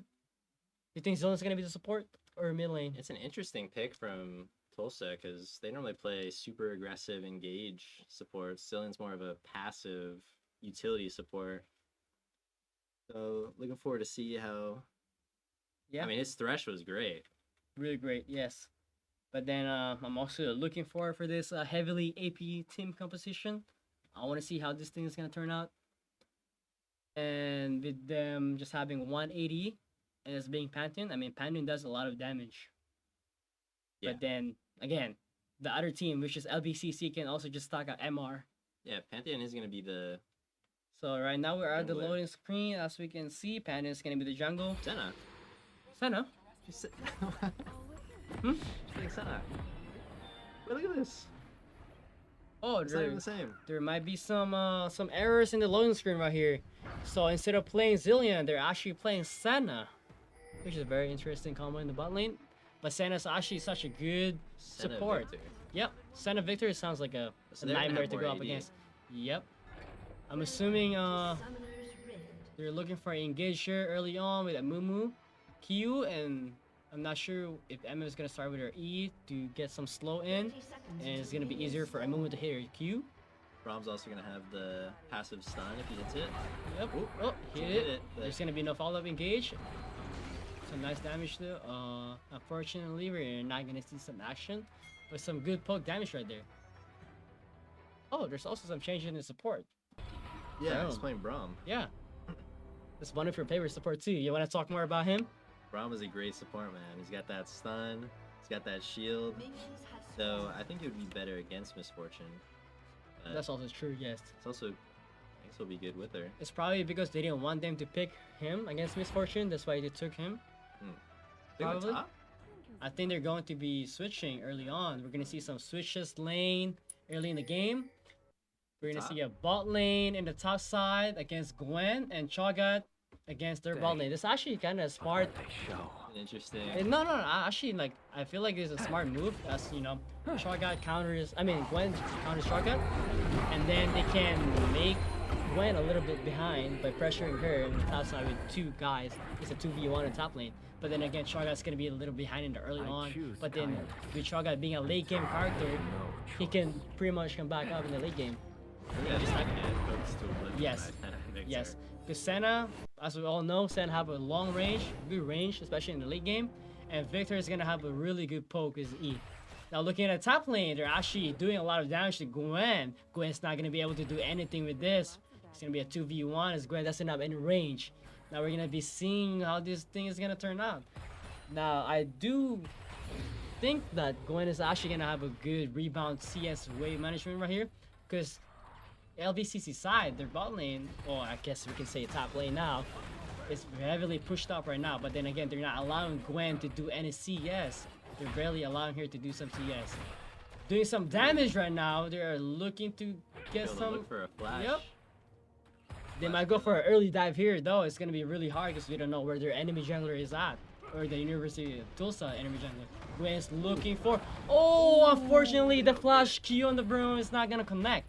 But then again, with Gwen looking for a reset, they're gonna be able to damage some plates here. Maybe not get a plate. But then again, as we're looking at the mid lane, Kate Man is actually doing well against the Rel and Sol, the dragon guy. We can just call him the dragon guy, the dragon man. Yep. So Ninja Fortnite is actually playing it safe here, looking for a CS management, looking for some gold. Unfortunately, he's gonna miss the cannon, but we're just gonna ignore that. Nope, we didn't see anything. Don't worry. Now looking back at the top side, we're gonna get some action. Santa's actually gonna be looking to switch off to top side, helping her Gwen. Now it's Victor versus Cho'Gath Yep. on the bot. And now they're looking for engage, looking for a W, connecting on a broom. And now they're looking for engage too. Ooh, that's a huge damage on the Misfortune, unfortunately. Not looking HP. quite fortunate right there. I guess we can call her Miss Unfortunate at the moment. Nah, I'm just kidding. And now they are getting pushed off thanks to Senna on the University of Tulsa helping their Gwen on the top side. Now they are looking maybe for a re-engage here. Brome is looking for some. Probably not, because I would not do that because I was such low health. And Senna have the range, and Gwen can easily just engage for her Q. Now they are actually split up. I don't know how this thing is gonna turn out. So the Senna is going for. Oh, now we're looking in the mid lane. We are looking for Mr. Painman doing some damage to Ren Soul, doing a lot of damage, making Ren Soul back up. And I still don't know how that Pain guy works. I just know that he does a lot of damage. A lot of damage right there. Good poke. And looking at the top side again, there is gonna be 3 people against 2. What is going on in the top side? Looks like the bot lane is now the new top side right here, no? Now I do feel like they're looking for an engage or a dive. I feel like their Panda is actually going to be going for W here in the Misfortune if they're able to. It's gonna be hard to dive a Braum though if he has It a will be, shield. yes. It looks like Pantheon is actually going to be heading back. Now they're looking for a re-engage here, maybe. Nope. Poke. Little poke right there, little CS, getting the wave management. In order for the bot side, oh, never mind. Misfortune is actually looking for a reset, but they can't quite do a reset well. Because the wave is pushing up to them, it's going to be hard for them to reset. Senna's looking for a poke, Brown landing his Q, looking for an engage. Unfortunately, Senna landed Q and W on a Misfortune Brown. Brown's doing some poke damage, but Misfortune is really, really low. And Mumu is looking here. Let's see what Mumu can do here. Mumu can flash When's getting greedy? Q right here. And he did, he landed the Q. Very, very nice flash from the Mumu. Well played. First boss gonna be going to Misfortune. That's really, really good for them.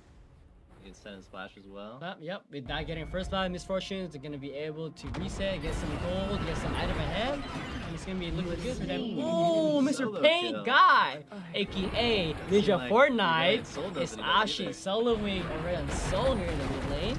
Damn. Well done. well down with the mid laner. Now we're looking at the bot lane, aka the top side, the new top side, Eight the million. island side. It's gonna be looking even actually. I'm surprised. I was expecting more of a Victor punishing Shotgun, because Shotgun's being a melee and Victor is being a range. But then it's looking too even right now, looking too good. Looking like a typical top lane. Yep, and as we can tell on the minimap, our LBCC team jungler just got the Void Grubs, which is really good. That's actually 1 out of 3 now, right? Yeah. Yep. It's gonna be good. Santa's gonna be looking on the river side or top side. It looks like they're gonna keep this this setup. It's gonna be Gwen and Santa on the top side. Any thoughts on that switch? Yeah, it's an odd one for sure, but I guess it's working out. Misfortune is also getting pushed up a lot again, looking to damage them on Senna. Managed to work some damage right there, but we're gonna see how this thing turns on. As we can tell right now, as you can see, Misfortune is ahead on items. They should look for an engager to get more snowball and get more advantage here. Yeah, they're playing real aggressive here. As you can tell, Pantheon is on the river side or top side, so they're gonna have to be careful of that for sure. And it's looking too good, looking good so far. Brown is actually going to have to play aggressive here. What do you think about it? Yeah, you should probably walk up into that. You have to read it. Yes, they do. Mid lane is looking good so far too for LBCC. Bot lane, which is Chogat, and Victor is looking even. Right now, all the actions focus on the top side, which is the bot lane of LBCC, and the Gwen and Senna from the University of Tulsa. Let's see how this thing is gonna turn out. Brown's gonna land a Q on Gwen. Not gonna engage in the Misfortune. Now Misfortune could have actually engaged right there with their E, you know? And then having She has ult as Misfortune, well. yeah, that's what They I popped was the thinking stun, too. that would have been a kill. Yep. Maybe the next one. Maybe they're still being. I think they just Worried don't want to about- lose the lead. I think they're worried about the Pantheon. But I would suggest, you know, maybe like they can snowball a lot. They can get a lot of lead here. Because I feel like playing super safe, even though you're ahead, is just gonna cost you a game later on in the late game. But then again, they're playing so good so far, which is really, really good on the LBCC side. Gwen's gonna look for a reset. It's actually gonna be teleporting back on the top side. Gonna look for a wave clear right here, or maybe we're gonna see some freeze on the wave. It's gonna be Senna and Victor now, Victor's actually. out here. Now Gwen's gonna be switching back to bot lane. Now it's gonna be looking like a nightmare for Chogat right here, because Chogat is gonna be having a hard time against Gwen. Yeah, for sure. Now let's see if our bot side is actually gonna be switching to bot side. Looks like they are. Oh wow, they actually don't want Gwen to go against I guess Chogat. that makes sense. That makes sense, yes. And they are also getting ahead. Their bot lane is, LBCC bot lane is getting ahead by going against Gwen. So which is actually, like, you know, a good thing on LBCC side. And as we're looking at the mid lane right now, Mr. Paintman, aka Ninja Fortnite. Any thoughts on that name? That's a great name. That's a great name. Ninja Fortnite is looking too great in the mid lane, doing some poke damage in the Aurelion Soul. Now we are looking at the bot side. They're making a lot of pressure right here, not allowing Yeah. Gwen to get some gold lead or any CS at all. Rob's doing a great job at applying Yep. pressure. And they're looking to freeze the wave, which is really, really great on their side. And as we can tell on the top side, Chaga is getting engaged on by the Senna and Victor. But then again, Chaga is a really tanky character, so it's not really easy to kill him. And he also got a... Oh, and they're looking for engagement on the bot side. Misfortune lining his E. Gwen is running away, popping his goals. Amumu's looking for the Q. Is it gonna connect? It will connect. Oh, Braum is gonna miss the Q, but it doesn't matter. Because all you gotta do is auto that guy, and he will die. Right? Misfortune's Am I getting right? killed. And Misfortune got the kill. Now Misfortune is doing... Oh, that's really good on their side. Now Misfortune being ahead, we will be able to snowball harder now this time. And hoping that they can take advantage of that advantage. Yeah, they really got creative here. Now looking in the mid lane, Ninja Fortnite. Again, Once again, farming it up. farming it up with some paintbrushes. Looks I like it. Reliant Soul is really scared of him, understandably. I understand it too. Apparently, Mr. Paint Guy range is unlimited. Yeah. Oh my god, look at that wave clear. Looking great, looking nice. Now mid lane and bot lane have the priority on the LBCC side. Now they're looking for the dragon. And the University of Tulsa is actually looking for an answer here. All of them are going on the bot side to go to the dragon, putting some vision in, hoping for a team fight. Wow, But a Mr. lot of Pink, man, a lot of poke damage in the Victor. Maybe even able to kill that guy? No, unfortunately not, but they did a lot of damage right there. Now they have the advantage to take a dragon.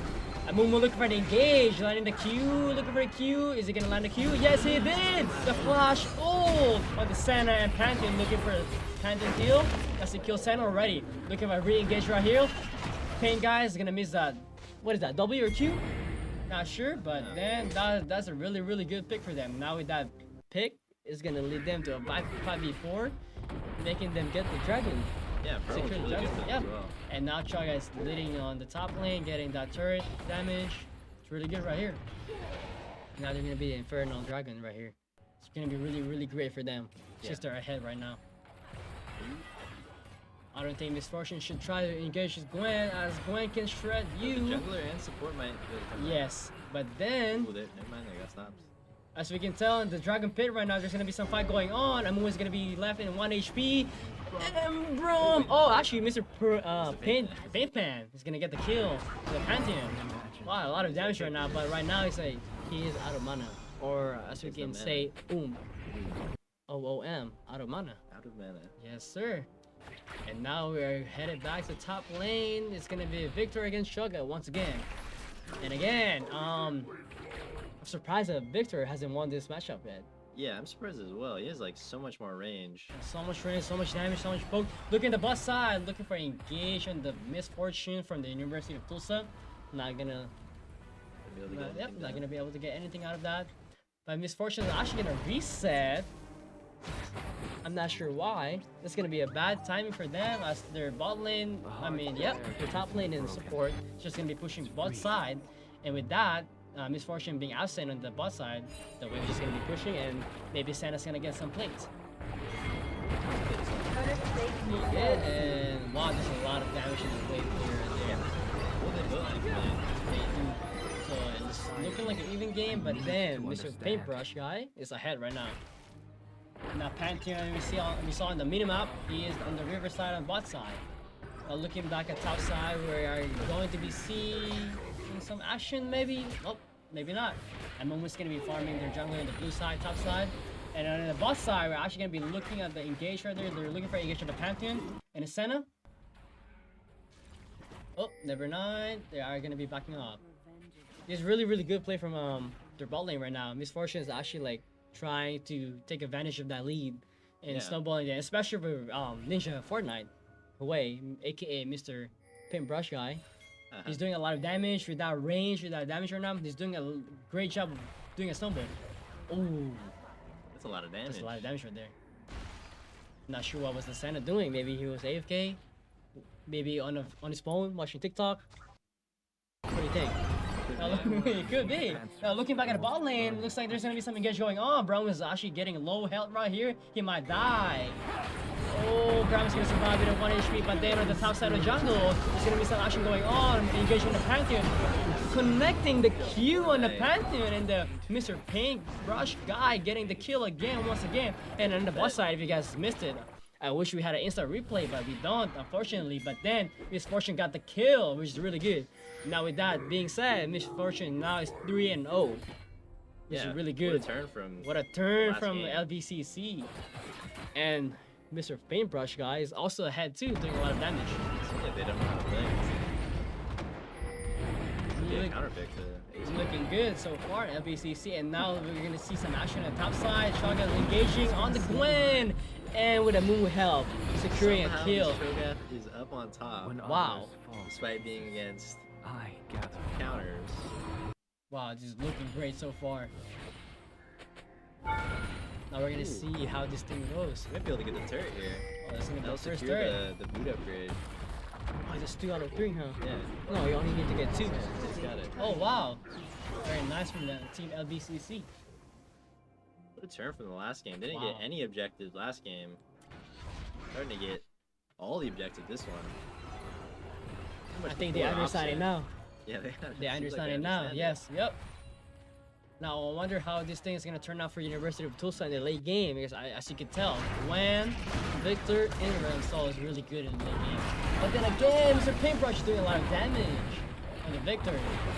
Victor is staying alive, staying healthy right here, maybe look pretty engaged. And again, the range on the Paintbrush guy is just too It's unbeatable. unbeatable. Hoping to get some roses. Ooh, LBCC got the Rip Herald. Maybe looking to get some mid tower right here. Wow. They're looking like a great game. Landing some abilities on the Victor. Victor is actually gonna be low health. Whoa! What a snipe from Ninja Fortnite! Wow. Wow. Absolutely owning. What a great damage from him.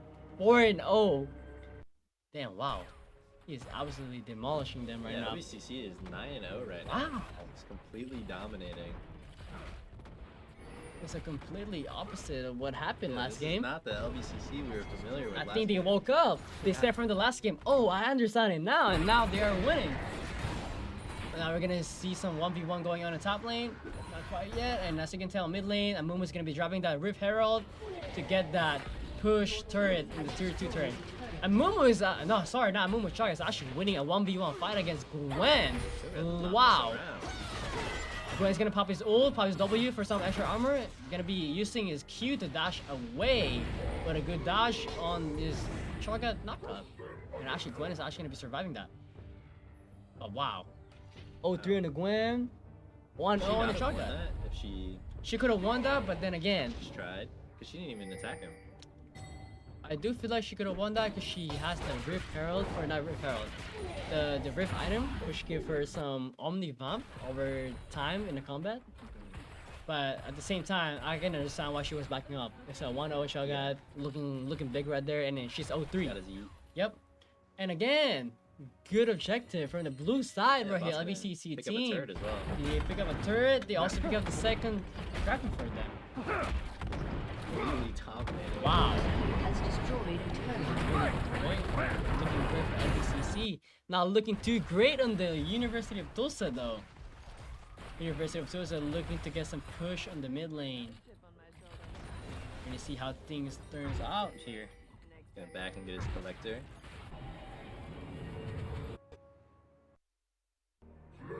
And they're gonna prep for the next dragon. Hopefully, maybe get some vision. Yep, right now there's really nothing going on. Just getting some gold, getting some wave pushed up, preparing for the next objective. Otacon's gonna be spawning in a minute. Here we go. We're gonna see some waves getting pushed.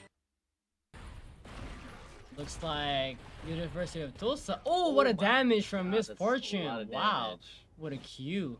But then again, back to the topic. It looks like University of Tulsa is looking for a wave push in the mid lane, looking to get that tier first of the tower in the mid lane.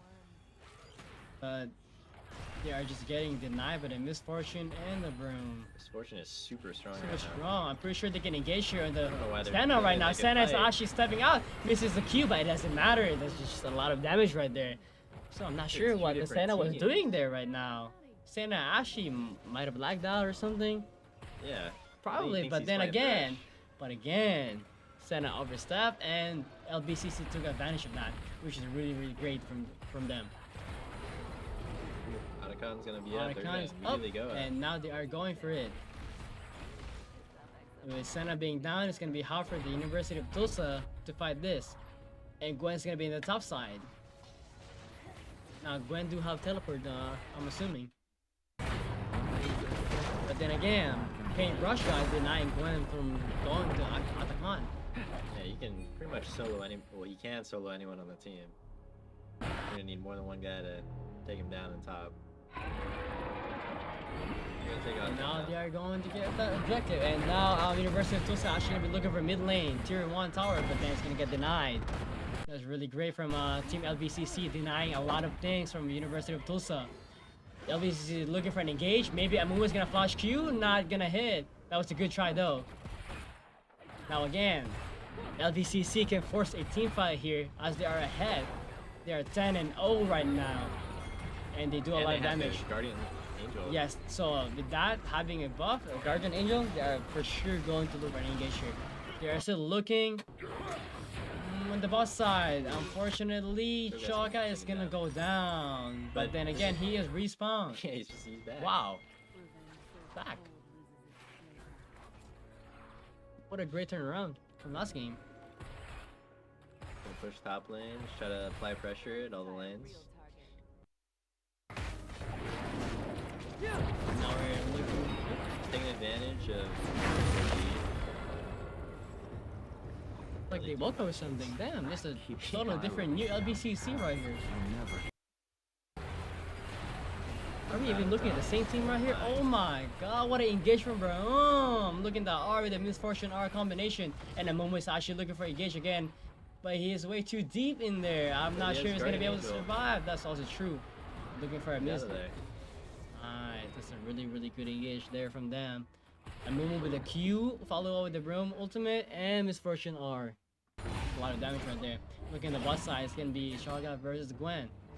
Now, I do feel like Gwen can still win this.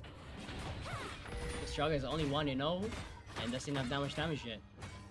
Now we're gonna have a game pause. I'm not sure if this is a technical issue or some timeout.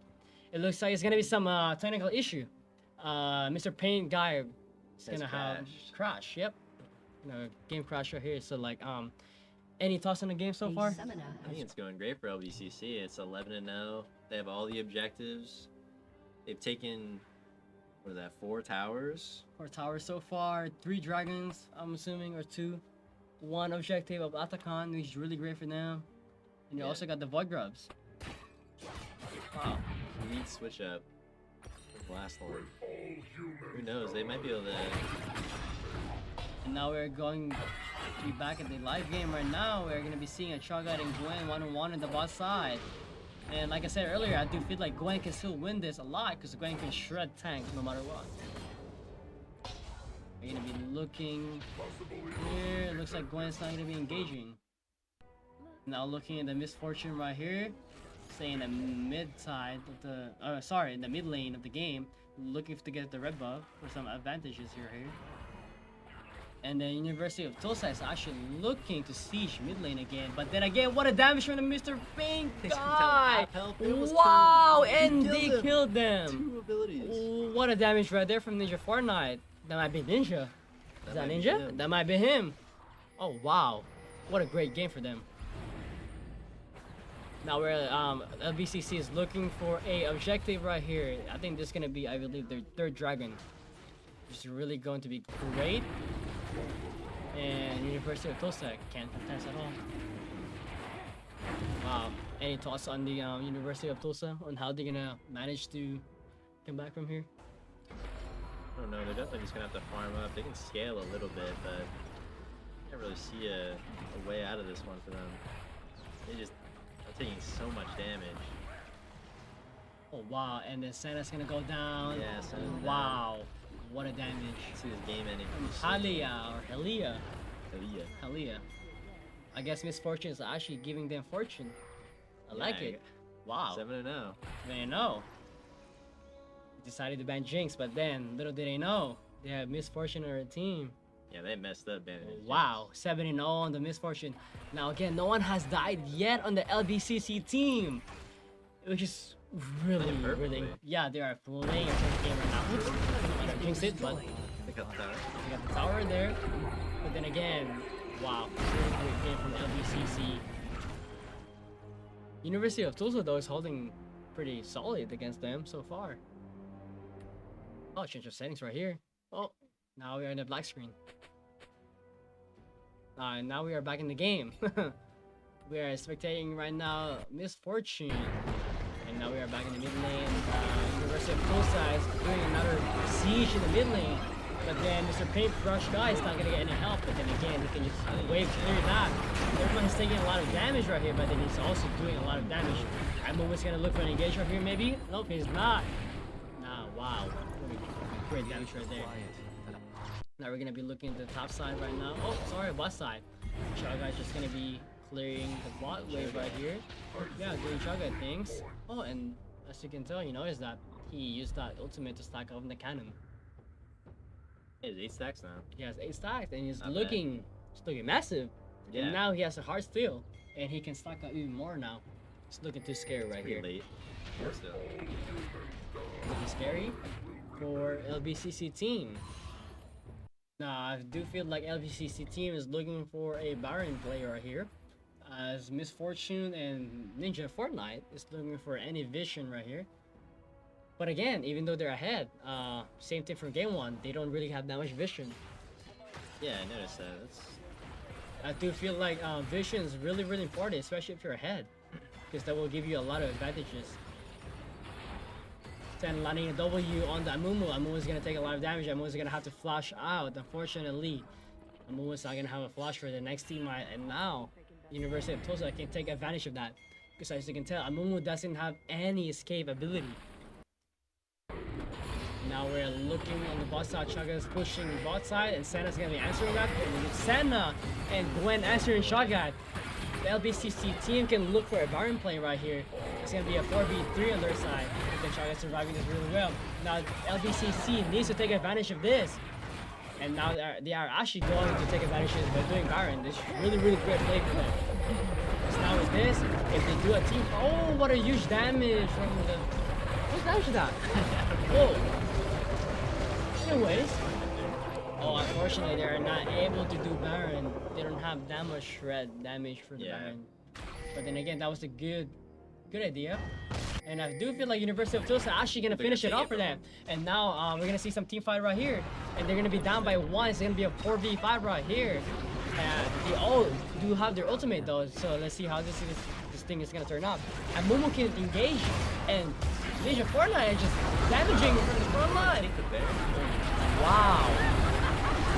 And unfortunately, he's gonna engage, gonna kill a run soul. Amu's gonna be hitting his ultimate. Victor is gonna be running for his life, but then Chaga is here to save the day. Chaga teleport with the clutch. Now with this, he can actually push up. Yeah, And maybe they can take a tier 3 tower and maybe an inhibitor. They have Baron. They do have Baron. 2 Baron up. And now they're looking for a tier 3 tower right here. I'm pretty sure they're gonna get it. Yep. We get Has destroyed a turret. Your team has That's right play for LBCC. Could be Soul as well, I believe. Wow. This might be their first loss for University of Tulsa. Yeah. It's a great game we're gonna be seeing right here. Wow. What a game for LBCC in game 2. And now they're actually baiting the dragon, looking for a pick. But I do think that Panjin saw Mr. Paintbrush guy. Unfortunately, they're not gonna be able to get any pick right there. Should be But able then to get again, this dragon, though. yep, they should be able to get it. 100%. Maybe definitely win that 99%, fight. actually. I should say 99%. There's always 1% chance of, Steelers. stealing or something. And now Misfortune is looking to go for Gwen. She's doing a lot of damage, making that Gwen step back. And now Repentant is looking for some vision, but Mo is gonna be taking that down. Now looking back at that Mr. Paintbrush guy, aka Ninja Fortnite. I still unstoppable. don't know how to pronounce his name. Anyway, oh wow, now we're looking at some team fight in the riverside or bus side. Misfortune is gonna be getting the kill again. And now there's gonna be a free dragon objective for them. They do know that Gwen's gonna be there. Gwen's gonna be dashing out his W. Now they are looking to get the dragon, and they will get it unless Phantom gets a steal. Steal it. Now we're gonna be looking at Dragon Pick some team fight, and they're gonna be securing the dragon, and they're gonna be getting Phantom too. Wow, Traded in looking for a turret. super great for LBCC. Not looking too great for University of Tulsa, and they do have Soul. They can push top side and boss side here for tier 2 towers. Oh wow. I'm just speechless right now. It's like a whole different team right now. Yeah, 18 and Wow. 1. Misfortune and Hui doing the heavy lifting and the damage, and Moo's doing a great job of killing and engaging. Yep. And Cho'Gath just Being a split. Cho'Gath, yeah. Pretty much like the NACE 2.0. Yeah, everybody's doing great. Oh wow. And now they're looking for a mid lane push. Though I don't think that's gonna be a good idea because the inhibitor is down already. And the Moon is looking for an engage to the Senna, landing the Q, but unfortunately Senna doesn't have anywhere to go. And she got caught, and now they're looking for an engage in the mid lane. It's gonna be a 5v4. Senna is getting caught a Wow. lot this game. I do feel like Senna's not having a good game this game. Unfortunately for him, for her, I will say. Victor is gonna be stopping them for a few seconds, but it's not gonna stop them for anything.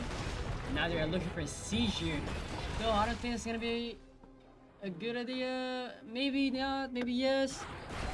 Because if they want to end the game, they will have to force a 5v5 here. But then again, it's still a 5v4. It's not gonna be up. Looking for an engagement around Soul, hitting the Q, killing that Ronin Soul. So much damage right here. Oh wow, what a knock on the Victor. What a kill on the Victor. Senna's gonna be ulting, but I don't think that's gonna be helping them with the shield. Now Senna's gonna be looking for an engage. Gwen is gonna be looking for an engage. Popping an ultimate, looking for a shotgun kill. Not gonna get it quite yet. Oh, he will, but then again, he's gonna trade for his life. Now he's gonna be engaged on the misfortune. Unfortunately, Raze might be able to win this. they might be able to win this, but then again, it's a 2v2, and they won't have that much damage on the red side. But then on the blue side, they have Mr. They should probably just back out. That would be the brightest idea right now. But then again, they can probably turn this around. But then again, like I said, it was not a good idea to be pushing mid lane. They should be pushing top side or bot side to be getting that tier 2 and 3 tower and maybe potentially get the inhibitor. But then again, that was still a good try. That's still a good try for LBCC. And they got a tower. Yep. And the other tower's low. Yep. Though, fortunately, in this patch, they can respawn. Yes. But then again, the smartest move LBCC can do right now to take advantage of their lead is to split push on the top side. Or maybe just group out on the bot side because they have a lot of great waves right there. Because by pushing mid lane, it's just going to be meaningless. Because they already have inhibitor down for the enemy side, for the red side. So they're just pushing nothing right now. They can push the wave and then go to the top side. They're just waiting for Baron to be at. If they want to fight against Baron, they would have to push top side too in order to get that wave ahead. So that way, they have some time to take advantage for the Baron play. Relieve the pain. Again, we're gonna need more vision for LBCC side. They're not, Yeah, that's interesting. There's not like any vision. as you can tell, I know that objective is gonna be on the top side, but then bottom side is looking like Completely dark. Yeah, completely dark right here. And now enemy inhibitor is spawning in the mid lane. It's not gonna be looking too good. But again, the wave on the top lane is pushing out for the blue side. Gwen is gonna answer that. Chaga is gonna be looking for an engagement of Victor and not gonna find it. Maybe he's gonna look for a wave clear here, so that way you can pull someone in and for the LBCC team to start a Baron fight. Again, Chaga have a lot of damage too, or not damage, a lot of health. Tank a lot of damage for the Victor. Looks like he's gonna be trying to walking down the Victor. Not gonna find a Q or what we always say. They got the Baron. And the LBCC got the Baron, but then again, Amuma's gonna be down. Shut down. And it's not looking too great on the LBCC. Like I said, it's not gonna be looking too great for LBCC if they keep forcing things. Especially if they keep forcing to push mid lane. Because like I said, mid lane's already pushed down. They should be pushing the side lanes to get the tier 2 and 3 towers. For them to have more advantages. So now with this, University of Tulsa is actually gonna have a lot of shutdown gold. And they might be able to take advantage of that. Yeah, it seems like they struggle with maintaining Their this lead. much of a lead. Yeah. Yes. I feel like LBCC gets too excited and they try to force a lot of things here, even though they shouldn't. But then it's understandable if you're ahead, you want to force something out. But then again, there's a lot of times that you shouldn't be doing that. And you should just be snowballing most of the time and keeping that up. So it's actually going to be not easy for LBCC to end this game now. But then again, they have the Baron buff. And looks like University of Tulsa is going to be looking for that bot tower, and then Amumu is going to be answering that. The inhib and the tower is back up. The Nexus. So that mid push was really for nothing, which sucks. Mm-hmm. Looks like Elder's gonna be up soon though. That's gonna be a This is going to be very important fight. Yep, really important. But then again, in terms of team fight or team damage, Obviously, LBCC is gonna have the upper hand right here. But then again, University of Tulsa is really, really great at getting some picks, Yeah. especially with a Panther engage and Gwen engage. But again, with this Elder Dragon coming up, Gwen is just gonna look for a push top lane, which is a good idea for them. But then again, they could also teleport too. But it looks like Gwen is just gonna be pushing top lane, which is good for them because obviously they can't do a 5v5 team game right here at 5v5 because LBCC is gonna have higher damage than them. Really close. It could be Oh anybody's. no, Dragon. LBCC is looking to get the Elder Dragon. Oh, University of Tulsa actually gonna be stealing that, but then the damage is gonna be huge from the pain crash. Oh wow, they're actually gonna be winning that team fight. What is still might from feel that, University yeah. of Tulsa, but then again, the damage on LBCC is just too great. The flash you and a Mumu to Senna is actually just, my. wow, amazing. The Hui and Misfortune combo. That They is- just completely wow. shredded through all of them. Looks like we are gonna be seeing a game 3 here. And it looks like LBCC is gonna break that winning streak from University of Tulsa. What a game. The undefeated team. Undefeated Good team, upset. not looking at defeated anymore. Thanks to LBCC. Oh wow. What a game. What a game. And with that, wow. Any thoughts on that game? Yeah, that was a great game. That was a great LBCC game. Really turned around, Wow. really dominated. Really Very good exciting performance from game. everybody. Wow, what a turn for LBCC. And with that, we're gonna be taking a break and we're gonna be launching game 3 anytime soon.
back. We're your new hosts. The other two had to leave, unfortunately, but now that you have us, you're in good hands. I am on another team, but my name is Corey, and this is my co-host Brandon. He's a coach for our team, and we're gonna be bringing you the final game of LBCC versus the enemy team. I don't know their name. What's their name? University of Tulsa. University of Tulsa. They've been pretty deadly opponents so far, but I think with this team learning their ins and outs, I think that we have a chance here. We have our top laner, Nirmright Baya on the Ornn, the support Quinn on Braum, very classic pick by Quinn there. We have our jungler, substitute actually. What's his Angel. character? No, his game. Too many planes. Too many planes on Ramis. We have Ninja Fortnite on Hui. Pretty good doing. He was doing pretty good last time. Let's see if we can replicate that. And last but not least, we have Halia on Varus. Now they do have a very powerful player in the Jinx. They are quite known for their Jinx, it seems. And Viego, just being Viego. The enemy team seems like a formidable force with Gragas, Veigar, Jinx. This is gonna be a tough hill to climb, but I believe in them. What about you? What do you think? I believe that these last two games have come down to whoever gets the early lead, because they are just able to snowball that out of control. And the Varus has very, very strong early game presence with the potential gank from Ramus. I believe we do have a very strong chance to win this. I do hope that our school can bring home the first victory of the day. I think that with the built-in anti-heal, Gragas won't be as oppressive as he will in team fights, being able to just take a drink and regain a quarter of his health with that constant pressure from the Hui poke as well as the Ornn engage. I believe we have the stronger engage. If we can survive till our team fights are in, then we can make it out. The only thing, I think our biggest threats here are the Jinx and the Veigar. What do you think? Top lane is going to be a farm fest with our Ornn outscaling. Veigar, I don't believe, is going to be as big of a threat as the Jinx, because our Hui will, in fact, outrange him. The Jinx, though, as soon as they get one kill, Jinx goes hyper, Viego gets a soul, and that could just run our team over, depending on which soul Viego gets. We have seen a little bit of a trend from the last game with the infinite skilling mid laner, and in this game we now have an infinite skilling mid laner, so maybe that's a hint for the next time our LBCC goes against Tulsa. We'll have to see. But for now, let's just hope that we can take this out and take the win. But while we're here, why don't we talk a little bit about the past two games? Like, what could have gone right in the first game, and what went right in the second game that led them to that clean victory that we saw. I would like to start off. I believe for LBCC Team Red, our biggest strength by far is our mid-game team fighting. If we can manage to get to that point fairly even, then we're going to win all the team fights. And then we struggle once again in closing out the game. So it's going to come down to, can Tulsa get that early lead, or can they manage to stall us out until the game lets Veigar scale? I see. Yeah, the late game is definitely a kind of a death sentence for them with the Veigar infinite scaling. They have a timer on this game, definitely. The time limits, who's to say? But right now, our team is getting into their champ select, and they'll be into their game soon. But I believe that the ganks from Viego, as well as the team fighting from Viego, Viego's pretty overpowered, to be honest. So this might be pretty tough for them. But the team fighting from LBCC has actually proven to be pretty effective against this team. In the first game, maybe not so much, but in this game, and the last game, and in this game, I think that our team fighting is definitely going to shine through. All the work that our coaches have put into them will be put on full display. And the double engage by the Ornn and Braum, and Ramis, actually, triple engage, is definitely painting a flag of team fighting. This team fighting is, it looks to be the focus here. What do you think about that? Something else I wanted to mention before we even get into this game, because we're loading in soon. Tulsa, 2 games in a row, has sat in the same bushes. And after reviewing it, I think we are going to be able to get a little sneaky cheese. You Get think they're around gonna go? behind them. You think they're gonna go a third time? Yeah, I see. they haven't gotten punished for it twice in a row, so why not a third time? Important game 3 to get us Third? snowballing with a little sneaky cheese. That might be tricky though, because it could be a fake of a fake where they think that they're gonna think we go for them this time, and they play around it, or maybe they're just going all in. There's so many layers to this. We don't know. We'll have to see if they go into that bush a third time. We are currently loading in to the game. We can see the KDA fan Gragas, a favorite of mine. The Soul Fighter Viego, a full skin team actually. Very nice. Seems we have exhaust on the Baram to make the late game team fighting even harder for Viego. He's going to engage, get taunted by Ramis, and if he manages to survive that, Baram exhaust, it would be very difficult for Viego to get a lead. See a pretty standard start. We see the on Ram and Varus, on Ramis. Welcome to Summoner's Leading Rift. start, nothing out of the ordinary. We are going for a lane swap again. It seemed to be very effective against them last time. We can 30 see seconds until the minions 5-point spawn. classic. They're What a nice ward. Oh, it looks like they did try it for a third time. I don't know if they got any info off that, but they are all 5 bot, so we just counted them by taking their win. As they are backing off, they were only looking to we did get vision on their Yes, thanks to that. Minions have spawned. We have avoided any catastrophes. Why can't I paint exactly what I imagine? we have vision in 3 of the 4 quadrants.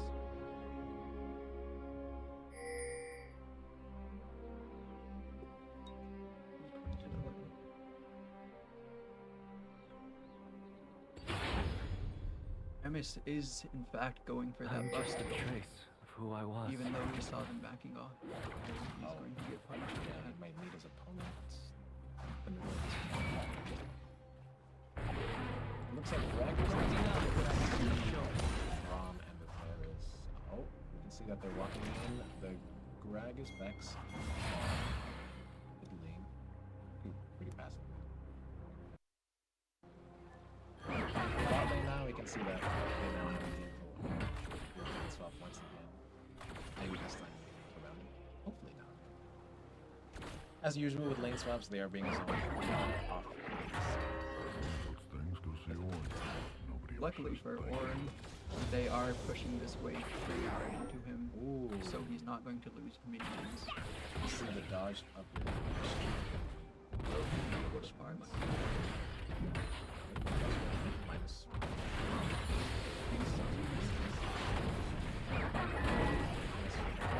This is fine for us. Orin, all he needs to do is get his level and not die. He will get his level.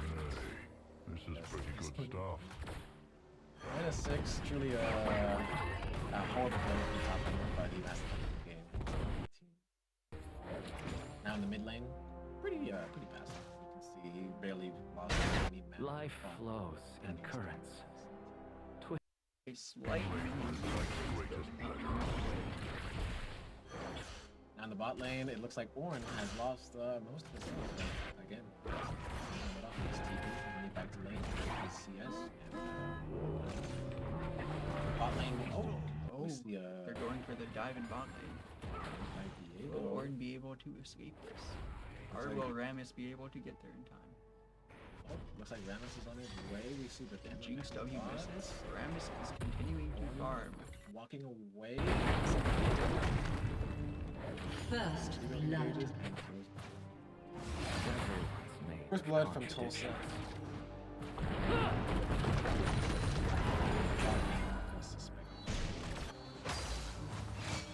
It looks like the lane is swapping back. There is Braun going bot.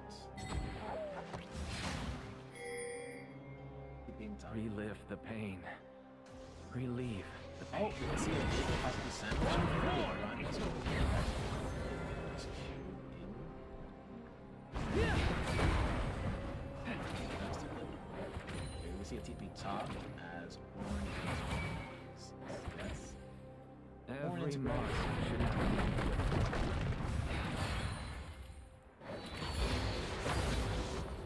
Orange now level 4. One is down to kill, but he is not focused on kill. He is coming up, getting his lead, or not getting his lead, getting his items. It's either beautiful play, Gragas skill.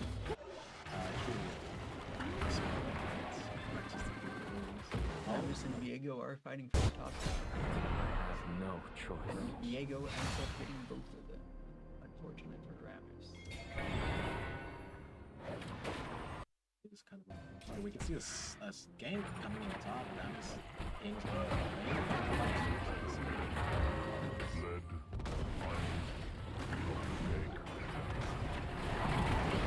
the knockup for the tower. The W, the knockup. It's the grass crop. Gragas charging. Gragas has no mana for a dash. We see the flash on Ornn. He can heal. And we got a flash off of Rammus. And he does not have teleport to come collect this wave. Yeah, we can see that the Rift grubs are. Wait, Void grub. The Void grubs are almost up, and Dragon is up. So Gragas will be late if it's taking the grubs soon.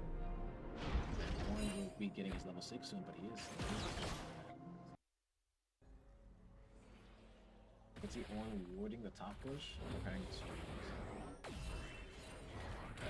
So they engage bot lane. Exhaust goes out. There's W, slows, you can see the Jinx Lenses the flash. ignite. Dodges the... We can see Diego announces himself in the bot lane, but Rammus is here to respond in case something goes down. We can see the Thresh Q going down on Quinn. Oh, the Thresh engage. We can see the flash on Rammus. Oh, but the Diego comes in and... Oh? He does. Diego transforms into Varus. He's probably going to E and then back off. Looks like Varus messed up his flash. Wait, comes in, lean up, wait, ults. Wait, it's the...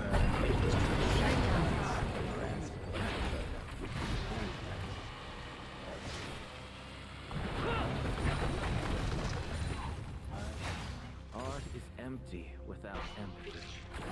We have them both running. Oh, the snipe by the Hwei. That's going to be huge for him with a nice kill and gold lead plus assist. Hwei's looking good. The details. He was meaning to stop the Thresh's back, and then Jinx walked into it, and Thresh walked out, giving the isolated damage for A the kill fatal on Jinx. misplay by Tulsa. Good capitalized. Varus farming up nicely. Currently 7 CS ahead of his laner, denying CS by pushing the tower. Possibly some vision coming on the dragon here by. Jinx only has attack speed in her build, so even though she is ahead in kills, Varus does have more raw damage. You can see now that the bot lane is pushed out on the blue side. You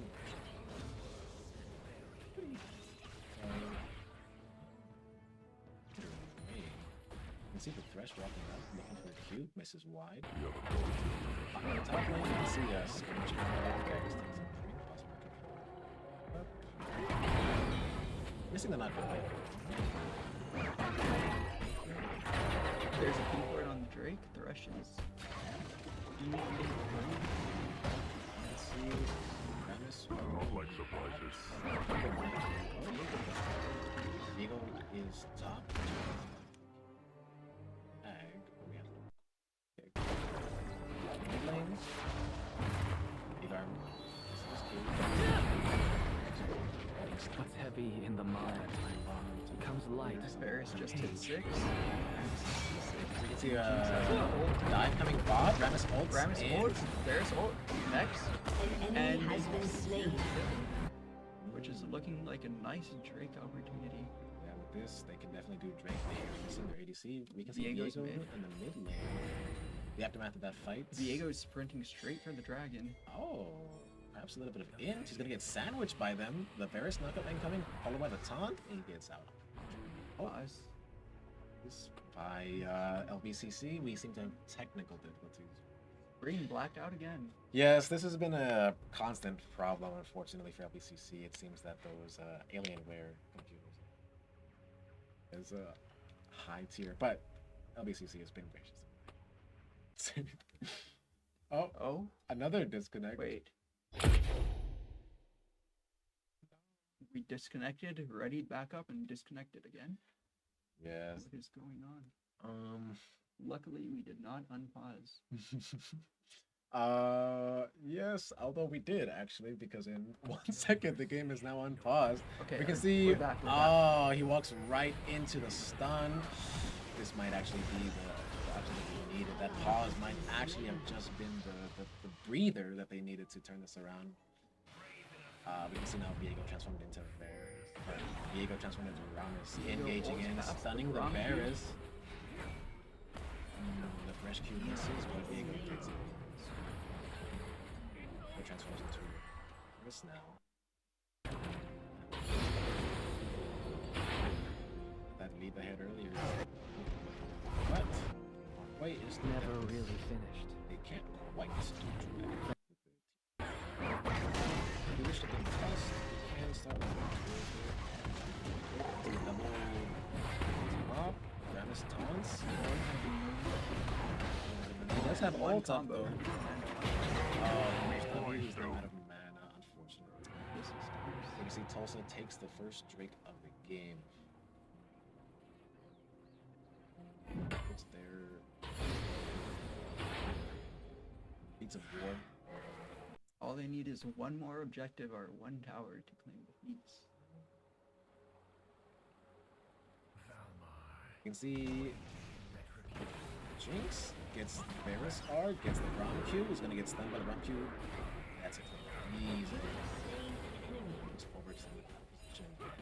He just capitalizes on it as they should. A team like this, you can certainly any mistake your opponent makes is immediately punished and executed to perfection with minimum loss.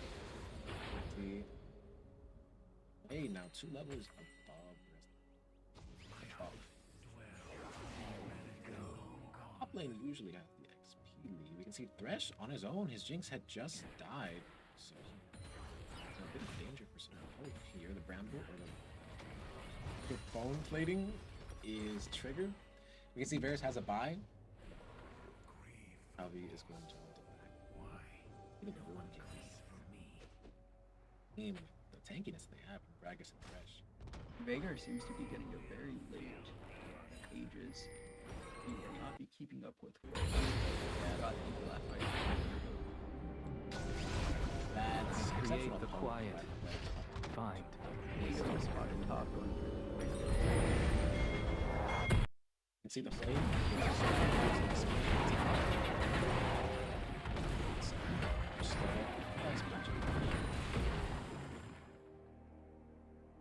CS is suffering, but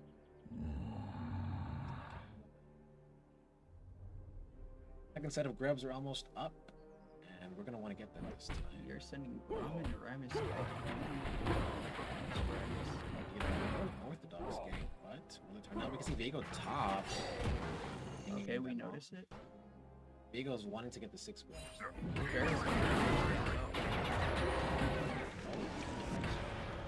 Gragas has been back in Gragas back. He might be able to TP in to this fight. The Ramus Viego ult, flashes. followed by the Ornal, but the Viego manages to ult out of both of them. That's a 2-for-1 trade. We can see the Thresh and the Vigar spotted. Gragas is taken away, meaning that Tulsa cannot get feats off this. They will not be able to claim that. Gragas was backing, so he will be on here. Cleanse the flash. Cleanse the threshold. Viego. Viego taunted. Viego dead. We see a TP coming in. We can see the Jinx ults. Oh, Wave, the massive huge Wei ult. Oh, And direct Hui, lines are hooked, but he it just does not cleans matter. it up. He just cleans it up with the taunt, and Hui gets the double kill. That's huge for LBCC. With this fed Hui, I believe their signal is really good because they get the grubs, they get the hits. Keep this up, I believe. LBCC might just... This dragon isn't spawning for a minute 40, meaning we do have time to wait for all of our ults back up. Bot tower on the blue side is crucial. But we will have to look out for that. First tower feeds. It's a tall order. To deny both objectives. To lose their, to gain their feats of war, as well as the tower. But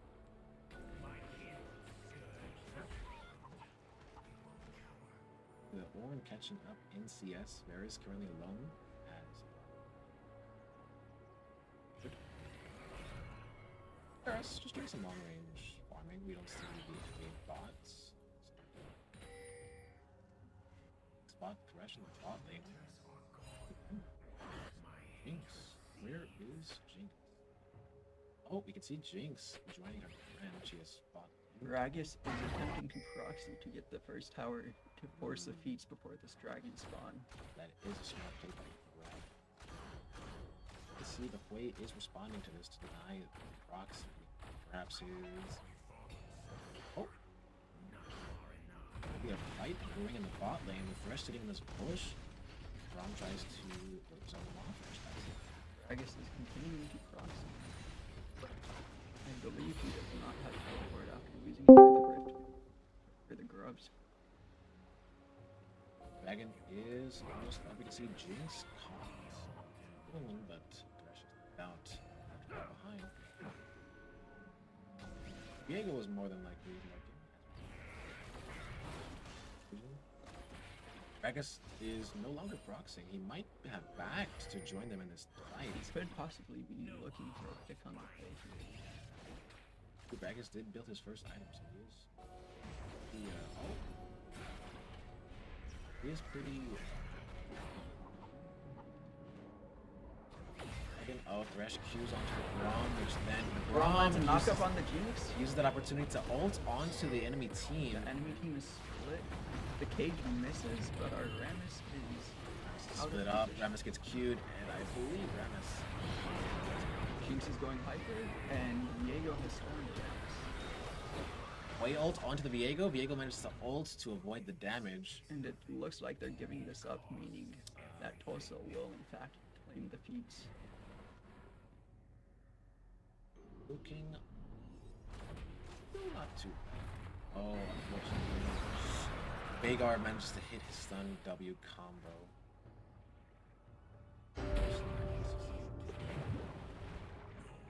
Orn is currently 2 levels away from getting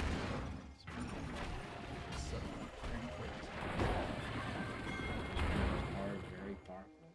Game is pretty even, and Gragas out in gold. Gragas caught out. We can see him kill Gragas releases dash. He's out of mana, and he will be taken down. Way is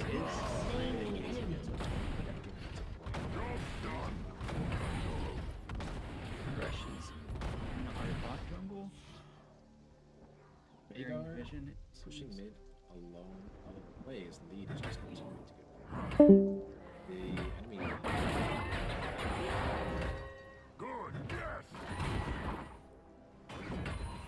Amazing. You can see Owen pushes out his lane, looks towards the rift.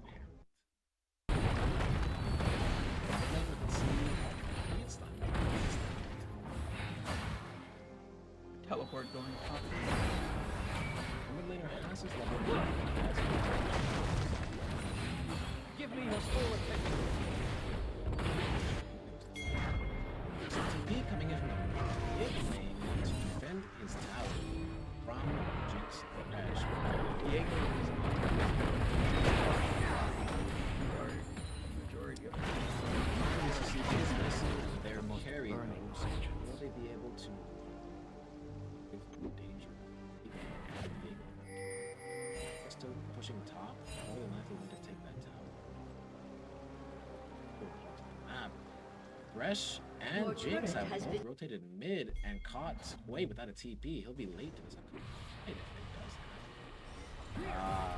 Rammus gets snapped again, but he ults into the Thresh. The Thresh is quite tanky. Horn ult Hard coming ult in. coming for the double knock. Can we follow up the Veigar Thresh? flashes out. Double kill. You Very can see that left Diego alone. is going to be possessing the players. Enemy double kill. You do get the Has destroyed a turret. Way backing. I'll refine.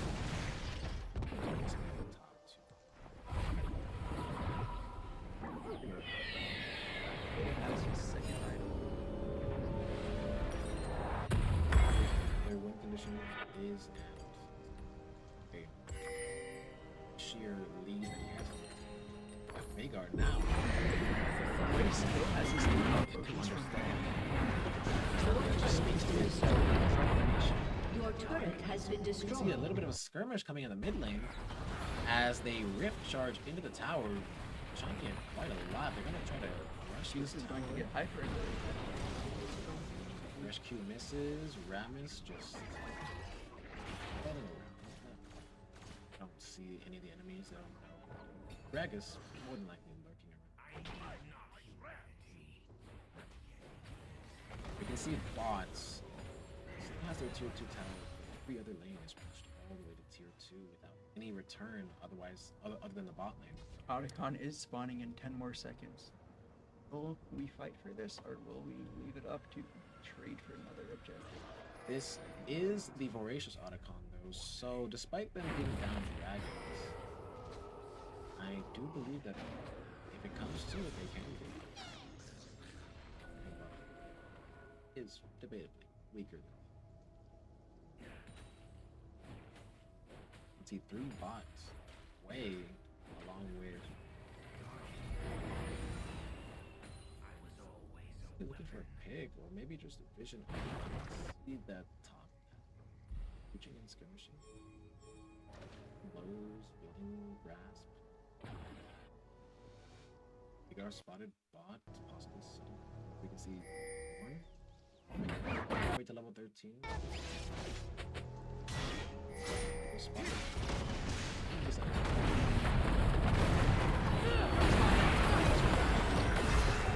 Fresh. You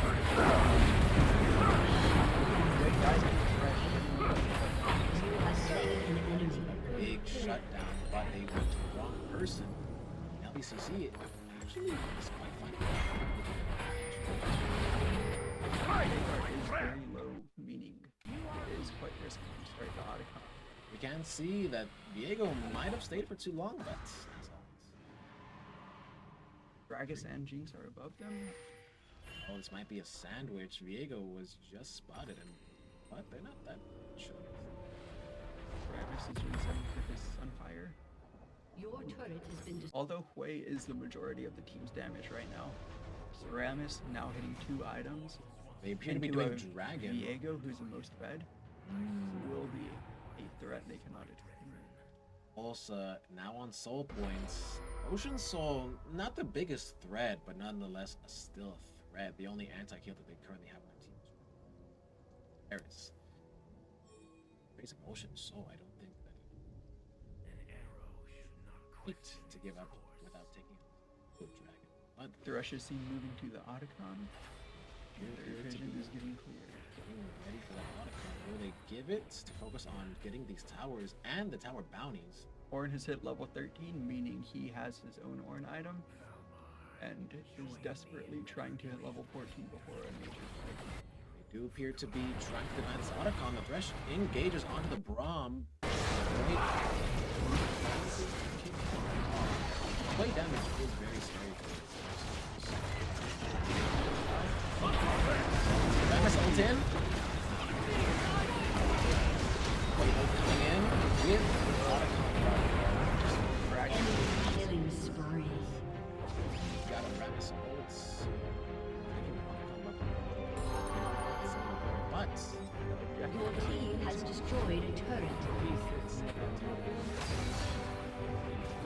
As long as they're able to hold on for a little bit longer and get the Ornn items, the Otacon buff will expire with no objectives coming up for 2 more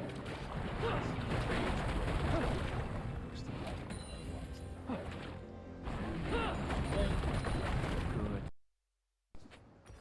On the mid lane, we can see Varus seeing all the enemies being blocked. Here, it's the tier 2 tower and tier 1. This is a bit vulnerable. If Diego comes in here, he will be in danger. We can see though, Grab is confirmed the top 2 mid and bot. What is Diego? Who will do that? Gragas stacks up the Rammus a little bit. Varus is 60 gold away from his second item, which is a massive spike. So the Gragas goes in, Fight. but The lantern is not glitched. he tries taking the Thresh Lantern, but Riot's 200 years seems to deny him. As And Varus resets to get the Rage Blade. made him possible. Like Diego spotted, clearing vision. Gonna be wanting to take Baron. The teams are probably looking definitely thinking. Oh, we can see in the top lane, Rammus engages onto the Gragas. Seems Tulsa is trying to force a fight with the remainder of the Otacon buff. Now that they realize no objective. We can see the strong engage by And the Varus Play. lands ult. The Otacon Killing buff Diego. gone from Diego. The knockdown Ornn by ult onto Ornn. the Vanguard, meaning he doesn't have flash for this Baron fight. We do manage to get the Otacon buff off of Diego. Quite big for the next fight, although they didn't lose anything. The Thresh Q goes wide. Thresh flashed. Trying to make a play. Vanguard flashed. The QER combo does not quite go well for him. He might need that for the upcoming fight. BCC They're still looking sitting quite strong. low. Oh, the cleanse. Comes out. That might have been a dangerous burst from Veigar. A wise cleanse by Ares. Ornn has hit level 14, giving over an upgrade. That was to the play. Yes. More X by the way, the tower dangerous Diego. They need to be very Oh, shut down Diego with 2 objectives going up. Play runs away, Rammus ulting in, cleans up. Veigar's waste of flash finally getting The rest of their team manages to they might be able to take Tom, hopefully handing over the gold to the Varus. Jinx An enemy does has not been slain. fall. We can Jinx see falls. the Jinx gets solo killed. The Ornn is the one who killed Thresh, and this is a Baron for LBCC. Followed by Rose, the mid tower going to fall here. Followed by the Baron, but I get two here. LBCC does not have a sniper either of these objectives. Rose objective bounties coming in very clutch here. This is gonna clear up some much needed gold deficit. This is amazing. Baron is claimed by LBCC. Will they give over soul or will they give over Radius? I think if I was LBCC, I'd want to push on so Quay ult is coming up very soon, but Tulsa may already be on it, and it's too late for LBCC. the Owen upgrade coming in on the Varus, much needed for this next fight. The Rammus coming in, clearing vision. He does get the Q on and engaged by Thresh. This might be the end for Rammus, but he manages to get out. But before getting Thresh Q'd again, stunned and. But the 4-man Ornn ult followed by the Braum ult into the engage. We can see the Hui abilities coming in, poking them out, and they actually managed to clean up quite nicely here, only losing their jungler. But that is a vital smite that they miss. As I do believe. Yes, Tulsa did claim the Ocean Soul. We do have the anti-heal as I mentioned on the Bramble Ornn, Thornmail Rammus, and Varus E, but I wonder if that'll be enough. We do see that there are 2 down, which we will be getting pound for this mistake. The bot lane being pushed out as well as the top lane. Mid lane also Also pushing out Thresh, tries to catch out Orn, but he can't shoot quite much.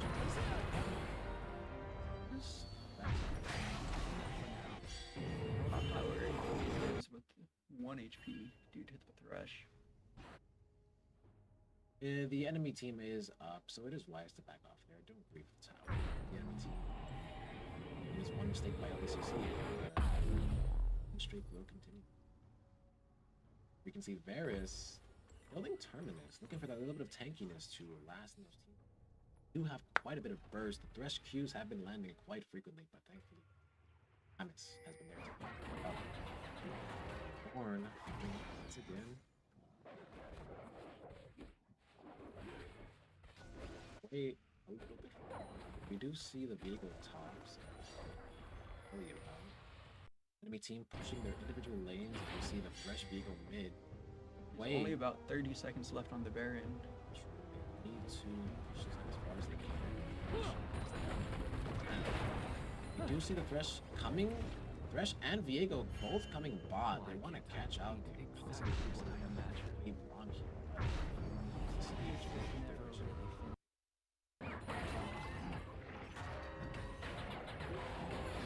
Orn does hit level 60, meaning his next item will be given. Most likely the Rammus. Now has his Born Mail, and his next upgrade will come in. Same thing for Rammus, almost halfway towards his objection. We're in a little bit of a lull. Let's see. Wait, poking out the Thresh.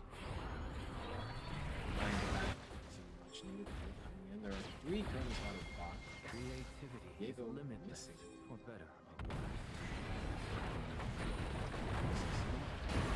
See the ult coming in. Orn does as land the full combo on Veigar, meaning that he cannot punish. Veigar Does not take the lantern? Veigar in the bush. Where did Veigar? Veigar go? Is he in the bush? No, did LBCC miss the Veigar? Did they assume that he took the lantern? The lantern disappears once somebody takes. I need to make a note of that.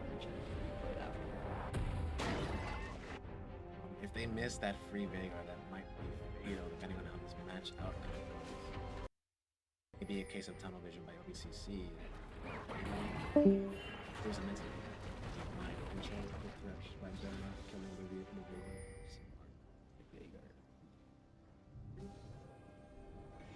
Our accidental genius misclick.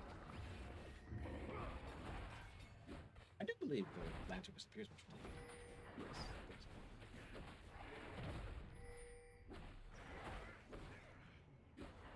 Oh, Viego and Thresh both spotted. Once again, Rammus eats the Thresh Q. We can see Veigar, Viego ult is down because of see the Jinx Jinx is exhausted. The but Braum, she's going to get a reset off of Braum will go down, and they Rammus and Orn are able to get out. but their savior Hui is here to hit a nice ult. Oh, it does massive damage by LBCC. We can see the Hui pole The coming upgraded in. Thornmail is giving Rammus the survivability he needs to survive the Jinx barrages. Rammus lasted much longer than we expected, and Hui once again just dishing out oppressive damage. They cannot afford to fight without their Hui, as they are 3 and The Baron seems to be coming up in 45 seconds with the Elder Dragon coming up 30 seconds later. It's looking like it's going to be a trade. Hui is max level with his own item and death cap. He is now at full power, -1 level, looking for the Void Staff last. Oh, I wonder She if seems perhaps to be it's alone Zanya. by hopes. Because Zanya's points about to outlast the first. I believe that if they're on Hui, something is horribly wrong, and he just needs to do the damage to kill the Viego before he can manage to get the soul and use it to survive. Currently 3 mid with Orn continuing the top lane. Hui joining this team mid, looking to take this coming Elder Dragon. We did see a little bit of a troll by LBCC on the Elder Dragon from last game. Let's see. Thresh spotted on vision and see Jinx and the bot lane has Veigar. Top and mid towers are both fairly low, with the Viego. mid wave crashing. Viego announces Gragas his has to go presence. catch it. Rammus does not eat a Thresh-Q food. Yeah. Going off. Dancing around. Ooh, Elder the for huge quite a chunk while. on the Braum. That Veigar damage is Wei just is teleporting in and does not get caged. You can see that the Veigar cage is down. This will be the most opportune time for them to engage. As we can see, Viego announces his presence, looking to stun somebody. But he doesn't go in. Rammus eats the thresh hook and gets trapped, but the flame misses. The double The cage stun. lands on 3 of the LBCC members, but it has no follow-up because everyone's focused on the Rammus. It does seem like it might be scared. This might decide the game. Whoever takes Rift, whoever takes Elder, might take set. Yeah. I don't know if We are TULSA- getting pushed off. We don't have any vision on Elder. They could be doing it as we speak. Thresh lands a hook on Braum. And we see that. Braum gets an ult on 3 huge people, ult. but Jinx is hyper. Will it matter? We can see the Braum. Oh, the The Viego. is away. We did see that Rammus is on Viego Jinx. turned into Braum and blocked the Ornn ult. Wei Huge is still play. healthy. Wei, still healthy. Jinx Low is mana no though. longer hyper. Wei is very low on mana. He might not be able to contest this as their jungler is down. So is LBCC. The other gods don't They'll understand. be giving the Elder Dragon for the tier 2, but TULSA says no. They'll deny themselves the Elder Dragon and deny LBCC that tier 2 tower. A cleanse coming in from Varus on the Veigar cage. We can see Gragas pushing bot lane, possibly taking that tier 3 bot tower. But the Braum comes to respond. And a whole lot of nothing. No objectives, no tanks. Interesting play by TULSA. I do feel that they could have rushed that Elder Dragon. Baron does last longer than Elder, and LBCC has a decent amount of wave clear. So if they do go for the trade, they could potentially end up on top. This is a game of inches, and the slightest slip up will lose either team in this game. Currently, the scoreboard shows 20 to 22 with LBCC leading. Easily changed. Wrong. Misplay. Rammus showing hitting a much better shot. See his face. The color time. First time, you can see Resh showing himself. Gragas is top. Rammus Meaning it is a 5v charging in, getting vision on the Elder. They're not on it. We can see Gragas pushing top, looking to take their base if they stay on this.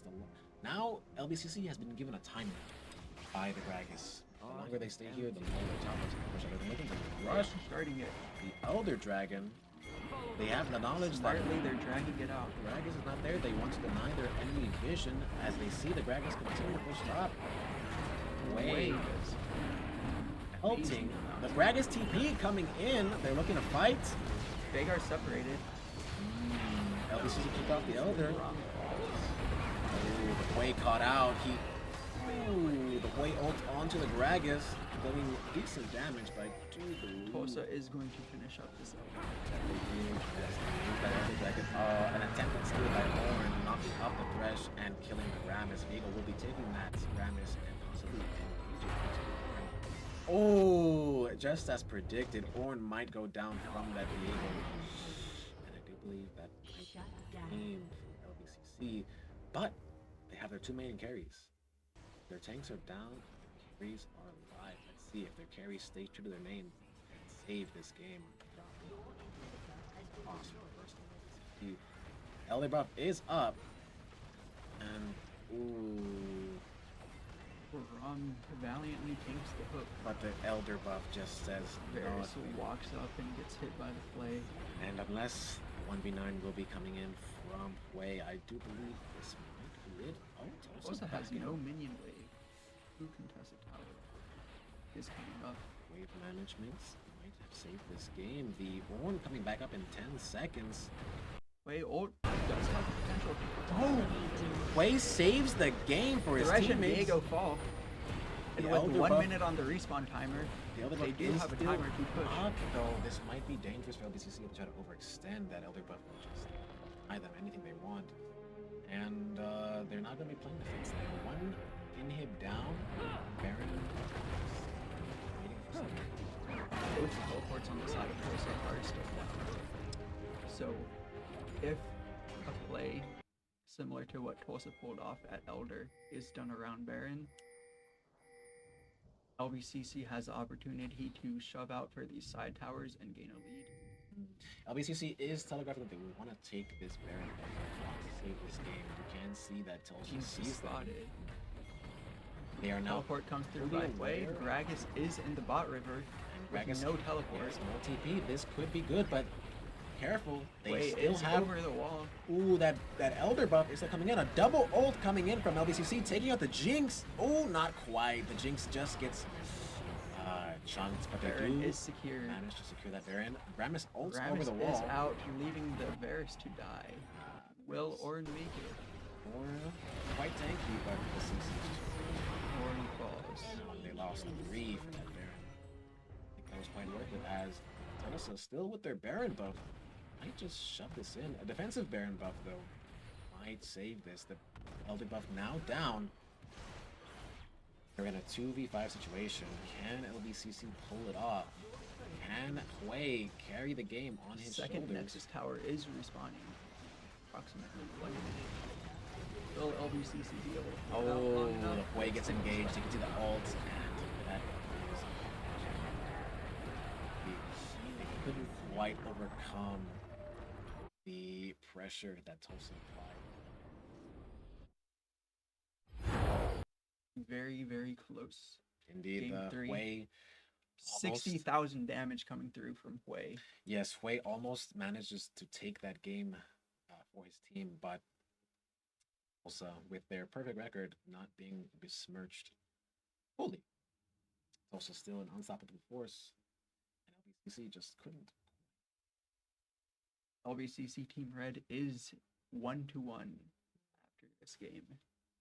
They are not on too bad of a record, and with how close these games were versus an undefeated team, they have a chance to power through this and take away the whole tournament. Yeah, I do think that Team Red's potential here is definitely strong. Their early game, a little spotty on some games and some occasions. They do have a substitute for their jungler, perhaps. If they had their main line, something might have played out differently. But Tulsa charging their way through the bracket. Their next matchup be another victim to them. We do know Team Black for LBCC will be facing off against them as well. The torch might be proverbially passed down.